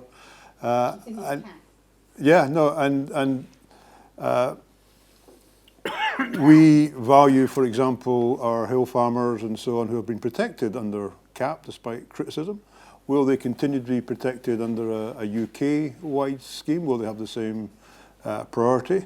Will we have the same levels of food hygiene under a UK-wide scheme? And I don't want to, because I've actually done a European Parliament, it's unlike me to breach it, because it's normally other people who raise it with me. I've actually done a whole European Parliament meeting without mentioning TTIP, which is so strange. But son of TTIP, if the UK government does a bespoke deal with the United States, unlike TTIP, which was not going to allow chlorinated chicken and hormone-treated beef into the European Union, I think the UK government would give in to the United States on these issues in order to get a trade deal with the United States. So it's both, without going into too much detail, going over a short time, but it's both the internal Scotland-UK relationship and what should be devolved and what shouldn't be devolved, and it's what the UK will agree externally. And it also opens up the issue of quotas, as I mentioned briefly earlier about the WTO quotas. One of the indications are that the UK will be prepared to take much bigger quotas than we currently have to take, which I'm not necessarily against if it lowers food prices, but if it puts all our farmers out of business, it's not a good deal. So, for example, if New Zealand butter had unlimited access to our market, could anybody, New Zealand dairy, could anybody in this country compete with that and given modern shipment and all the rest of it? I don't think so. So it could be a massive blow to our dairy industry. I'd add to that. I've been on the Agriculture Committee of the Parliament since 2007. So along with the Foreign Affairs Committee, it's war and food, two of the pressing issues. The Common Agricultural Policy supports our agriculture. It guarantees the quality of our food. It guarantees our animal welfare policy. It guarantees our trading arrangements within the EU single market. All of that is going to be ripped up and replaced with something. And this is where I'm concerned about the people who are actually drawing that up, because I don't think their priority is going to be the way that it's currently set. And a lot of farmers are also concerned about that too. NFU Scotland has been doing a lot of good work to try and scope out where it might get to. And I don't rule out the possibility that there might be something we can work with, and we're engaging with that seriously. But then the trade aspects of this and the aspects of sterling depreciating, we are seeing food price inflation right now because the UK is far too dependent upon imported food. And we have a chaotic world where because of climate change, bits of the world are getting drier, bits of the world are getting wetter, all of the world's getting more climatically unstable, while we have a growing global population, and we have a global food supply chain that is under unprecedented stress. So the idea that we can just allow our domestic food production infrastructure to wither and we can rely on the global market to look after us is delusional. And I've said since 2007 onwards, food security is part of our national security, and we should invest on that basis. And my concern is that the people who are in charge of that right now, Andrea Leadsom, said that hill farmers should concentrate on farming butterflies and stewarding the environment. Well, there's not much eaten on a butterfly, best of my knowledge. Just not serious. So I am concerned about where we might be getting with that, and I absolutely agree with David that the agriculture and agricultural products and fisheries products will be the first thing that's sacrificed for global Britain's trade deals. And I think we should all be really, really worried about that. So how are you engaging on the UK agricultural bill? Well, our guys at Westminster are working on that. NFU Scotland was down at Westminster just last week, I believe, Claire? Yeah. Claire, NFU Scotland's political officer, been doing a cracking amount of work on this. We're circling the wagons on this, working with the Welsh, working with the unions, because there's a lot of stuff that is going to be really serious, and that how we feed our population does not get the political prominence that it deserves. Okay. I think just there's only a bit to add, but I think there's a real Pandora's box, and it's interesting that you mentioned the agricultural bill there, because there's a sequencing issue, both in terms of the devolved powers, but also just in terms of the whole thing. I mean, I said it wasn't going to be smooth for the next year, but if the EU27 and UK by this time next year have got a serious outlined trade framework, it is going to have to include agriculture and fisheries. The EU27 are not doing a deal without that. At the same time, withdrawal bill hasn't gone through yet, trade bill, customs bill, agricultural bill, the whatever Liam Fox thinks he's up to in terms of sort of trade negotiations. So the idea that even if at the end of the day Theresa May was being honest, saying, well, we'll bring all these powers back to us, but honestly, you're going to have this power bonanza, as Mundell keeps telling us. I mean, if there's a trade framework in under a year's time, it will be far too late anyway for any power bonanza. And the idea that this particular government, this shambolic, divided government, is going to be able to sequence all that and make it logically sit together, I see as almost impossible. Thank you very much. I've been signalled that we're closing towards 2 o'clock. We have a number of questions to have. So can I ask for questions to be brief and for panellists to be brief as well, please? And the gentleman third row back there, please. I'm really sorry. I just have to give David his due for coming here today and for he unfortunately has to leave a little bit early. But please give him his accord in the room. Thank you, David.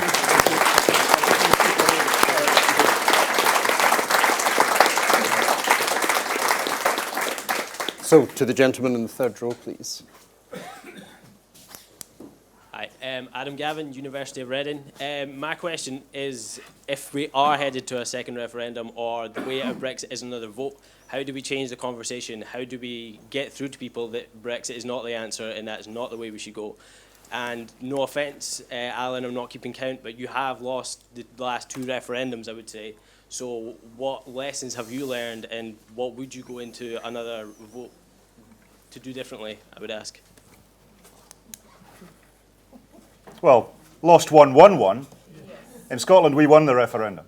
In Scotland, we had a very different discussion, a very different debate. And I acknowledge your point, but where I campaigned, we won. So there's an argument that very much is still to be had. I'll wave this at you again. www.scotlandineurope.eu. My job is to inform the discussion and inform the debate.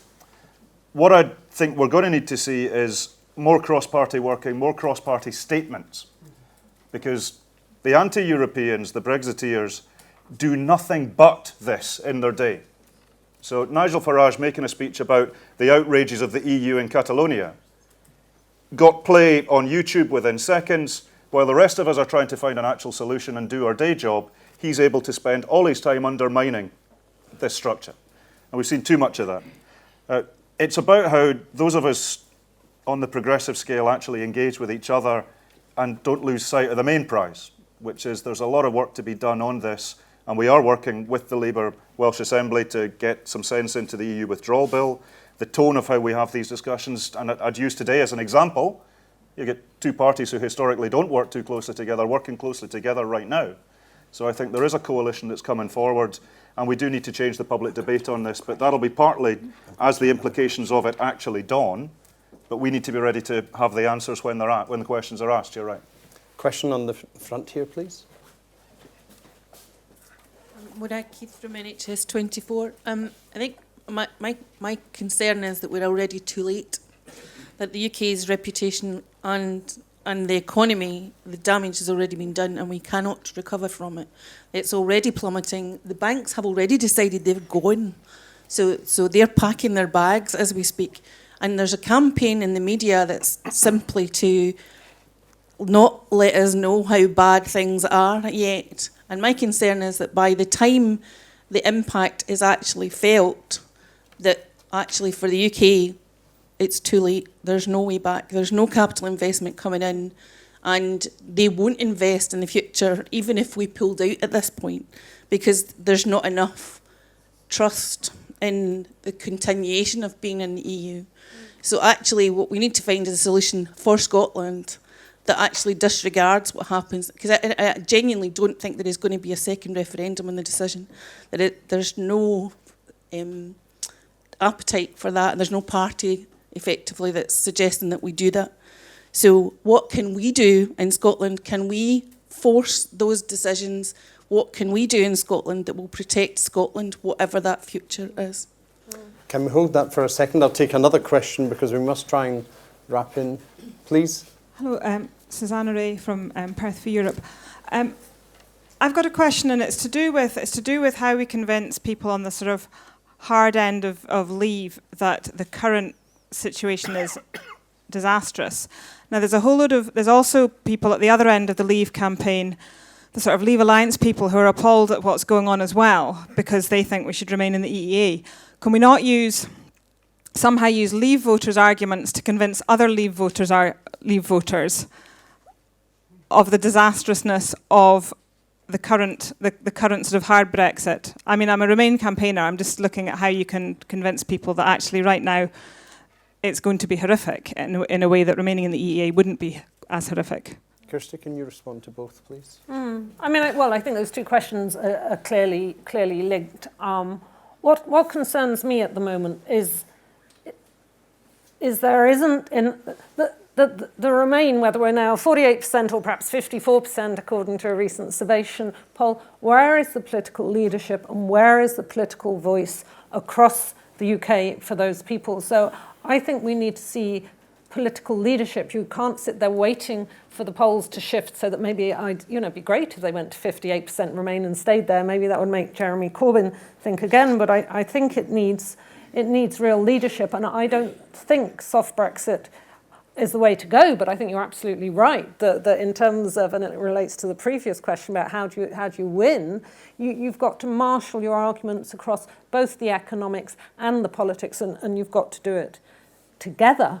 But I think, a lot of damage has been done. If we suddenly, turn back into a recognisable, broadly pro-EU, if sceptical country with vaguely sane leadership tomorrow and stayed in the EU, it would certainly take time to settle down in our own politics, and it would take a lot of time before people change their decisions about whether they come here or whether they go to Germany. We heard a US voice earlier. I had a blog done from my think tank by someone from India recently, that said, no, well, if UK's out of EU, we're just looking at the other countries. But this is what, I think the second referendum is a route. I think I would say there's up to a 20% chance at the moment it could happen.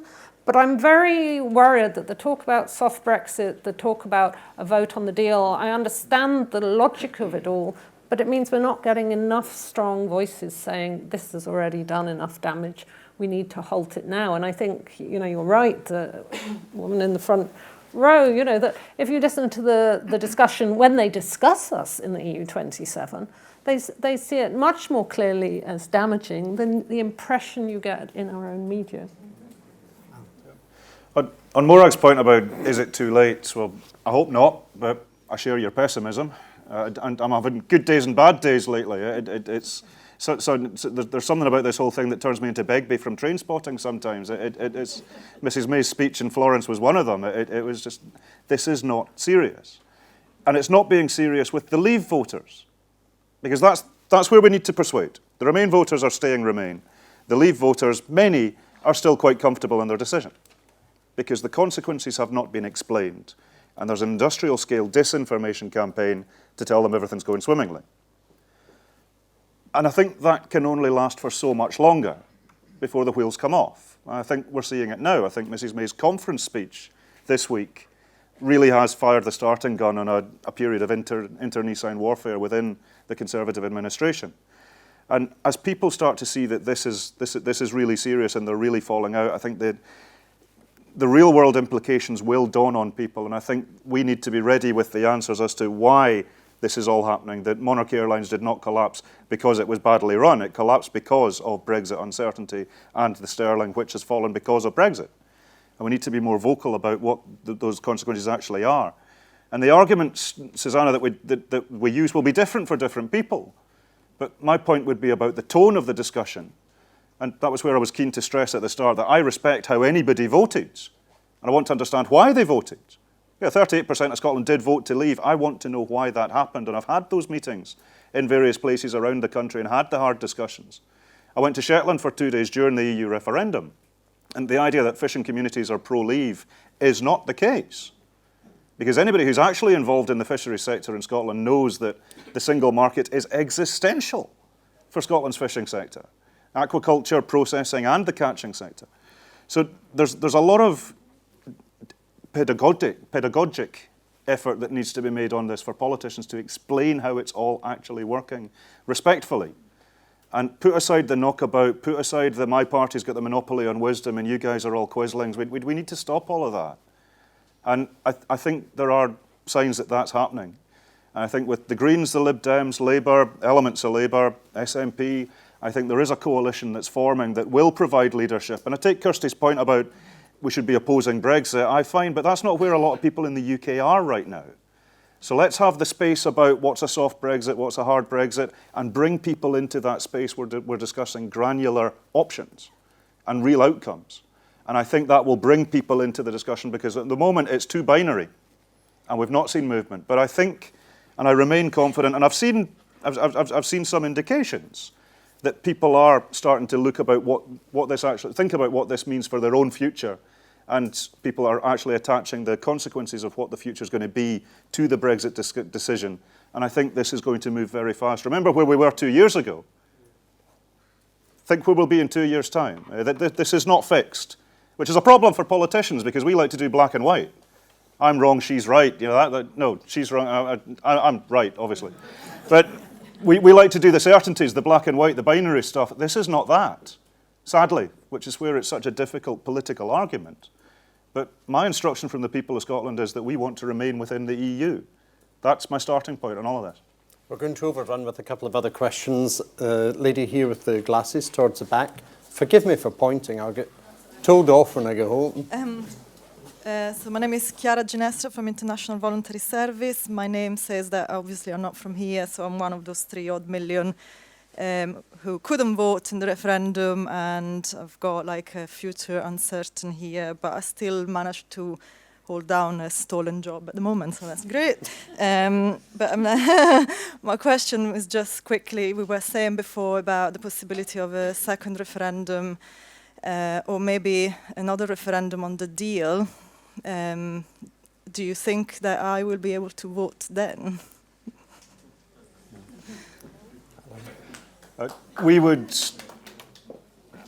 I can only answer from an SNP perspective there. Our definition of Scottish is, do you live here? Full stop. We would have opened the franchise and the independence referendum wider had UK constitutional law permitted it, but there wasn't an elegant way to do that. So we put down amendments to the bill first time round to have EU nationals voting. We'd do the same again. And I think just very quickly to add, if there's going to be a second referendum, who is going to be in government bringing in that second referendum? I don't think it's going to be this Tory government. So if it was some coalition and Labour had shifted its position, which is, otherwise we're not going to get a second referendum, then hopefully you would be allowed to vote. To outrage from certain tabloids. You know. We have a question at the back. And then we have another down here. From NFU Scotland. I just want to return to the point that was made about agricultural support after Brexit and say I agree with absolutely everything that was said in the panel there. But to return to the point about quotas after leaving Brexit, that's obviously something that really concerns us. And speaking of tipping points, I think that could be it for farmers in Scotland, having to split quotas in the UK rather than within the EU could be the end of a lot of our food producers here. But the point I would make as well is that that's clearly going to be a concern for farmers in Europe as well. And what we want to do is get a bit better discussion with the EU about how we can sort of navigate that against the big giants such as the Trump administration. So my question is, I suppose, is there goodwill in light of everything that's been said today? Is there goodwill within the EU to start to have these discussions with us as the UK just now? Thank you. Is there goodwill, Alyn? There is, but the issue, the stumbling block is that until we see progress on the three primary issues, we're going to have a limited discussion about what comes next. And that's been sequenced that way deliberately for a reason, because if we're having simultaneous discussions about all sorts of stuff, it won't be a managed negotiation. So that the EU does this stuff well. You're right that the allocation of the quotas is a hugely technical, hugely complicated, and hugely politically sensitive issue. And this is where the idea that, oh, well, we'll just default to the WTO is just an admission of stunning ignorance. In the same way as no deal is better than a bad deal is an admission of spectacular irresponsibility. And we've not seen, again, I'm back to the word, the seriousness in this discussion that we need to see. Certainly from my side, there's every willingness to have the discussion when the discussions can be usefully had. And there is every willingness to do this in a way that's not going to see too many losers. But there are going to be real-world consequences about this. You're absolutely right. Kirsty. Yeah, I mean, the only thing I would add, yes, I mean, the relationship between the UK and EU 27 is currently very bad. The fault for that lies basically on the UK side. But I was talking to one very experienced trade negotiator in Brussels a while back, who said the UK has got to focus on areas of common interest. You don't progress in trade negotiations without finding common interest on both sides. You might want to do it adversarial for the Tory conference and the Daily Mail, but you're not going to get there. So I agree with Alyn, we're not there yet, but managing that relationship, you cannot get to where we need to be for the Brexiteers by this time next year on the basis of the current relationship, I don't think. Thank you very much. Sir? When I voted to, Lawrence Marshall from Edinburgh, lived almost all my life here. When I voted to remain, I did so less enthusiastically than I would have done a decade ago. The Euro crisis, the treatment of Greece, Italy, Spain, the refugee crisis, the seeming loss of control of the borders of Europe, David Cameron going around all the other 27 countries and bringing back very little, frankly. So I didn't see that the EU was really listening to much that British concerns were raising. My real question is really, I guess, I believe in a stitch in time saving 9. And frankly, it would have saved about 9 billion stitches, because this can't be terribly fun for the EU as well, Brexit. And I wonder what kind of, we've talked much today about what Britain can kind of change or do, but what can the EU do? Tony Blair has recently produced some ideas. Macron has said that he might want to reform the EU, and he envisaged the UK coming back in. If we're going to have a second vote, maybe, I don't know, then we've got to entice people in that second vote. And I don't think we can do all the kind of enticement just in the UK. I think equally the EU, who I get a bit annoyed about at times with their kind of inflexibility, I think the EU has to make some movement towards us. Otherwise, I think we won't win a second vote, even if we do manage to have it. So does the EU need to move towards us? You raise a huge number of issues, and we could hold a similar session on where's the EU 27 going now, and they've obviously got a new dynamism, but still face huge challenges, from Catalonia to Poland to the refugee crisis. But for the moment, compared to where the EU was 2 or 3 years ago, when people were saying, is it going to disintegrate or just become irrelevant, it's looking stronger again. I think that's promising. If we had the sort of transformation in our politics that we'd need even to get to a second referendum, whether it's Sadiq Khan leading a third party or Jeremy Corbyn finding his EU mojo after all, would the EU 27 say more in that referendum? I think they would ask UK politicians. They deliberately said very little. Would they offer a new deal? Perhaps. It was so different when you look at the way the Irish had a second referendum and the sort of conversations that were had then that were constructive on both sides. We're just not remotely in that position because of UK politics. If we transform our politics, I wouldn't rule out, I don't think we're suddenly going to be offered single market minus, but I wouldn't rule out a constructive conversation. But we need more time than we have to say, well, what on earth might that lead to? I don't know, Alyn, is that? So we're running out of time, not only here, but with Sure, BREXIT. I think, Lawrence, your point's a really fundamental one. I did umpteen events during the EU referendum, and the overwhelming reaction was "Gay as peace, son." And we had a different discussion, and people were notedly unenthusiastic. Did get out and did vote the right way, and we did win the referendum, but this was a star-crossed exercise. Because even the Remain proposition was, we know it's a bit rubbish, but David Cameron's got us a special deal to keep us out of it. Aux armes, citoyen, you're not going to rally with that. And that's where the SNP campaign was different, in that we stressed the positives of EU membership. Now, much of that didn't get across through the noise, but we did. The EU is first and foremost a war avoidance mechanism, a successful one. And there isn't a village in Scotland doesn't have a war memorial as a memorial to where politics went wrong. And the ingredients of Brexit exist in the politics of every single EU member state. Look at the German election. The Alternative for Deutschland people getting elected, and they are deeply sinister. Now, 87% of the German electors did not vote for them, that's positive, but there's a presence of populism and anti-solidarity politics everywhere. And you're right, we need to have an EU 2.0 about a new mission statement for what this solidarity mechanism is and what it's actually designed to achieve, because it's come across, be it Greece, be it Catalonia, be it wherever else, as too bloodless, too rules-based, too technocratic, too bureaucratic. and we've not seen a lot of full-throated, we are in favour of solidarity. And I think there's a position of leadership for Scotland in that discussion. And that's something you'll hear a lot more of in the independence proposition if and as and when we get there. But the UK has always been a bit sniffy and a bit arm's length and never really got into it.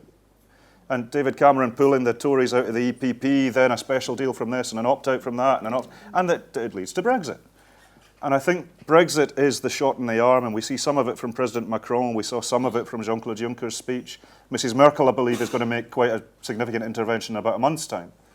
And the Slovenians are doing much of the running in terms of talking about an EU 2.0. And I think the EU is going to need to repackage and reform how it is perceived by its citizens. Because you're right, there is a lack of enthusiasm, and that's where we need to be on our toes to stress what the advantages are, because you're absolutely right. We're not going to change people's minds by saying it's all rubbish and it's going to be a disaster unless we need a much more positive argument, a much more positive campaign. So, Kirsty, a reboot? I think absolutely right, and I think, you know, all these things, the mishandling of the euro crisis, the refugees and so on, you need the UK to be in there and Scotland to be in there with a voice, and you know, the UK took sort of back seat on the Ukraine crisis too, and left it to Germany and France. So being in this extraordinary, not just sceptic but little England moment, and either you believe in working together across Europe or not. But it's still politics. You've still got to fight for the good politics and understand that you don't win all the battles, but it's worth always being in there and pushing for the right sort of Europe. Thank you very much. Thank you very much to your panellists, who were David Martin, Alyn Smith and Kirsty Hughes. I'm sure you'll give them your thanks.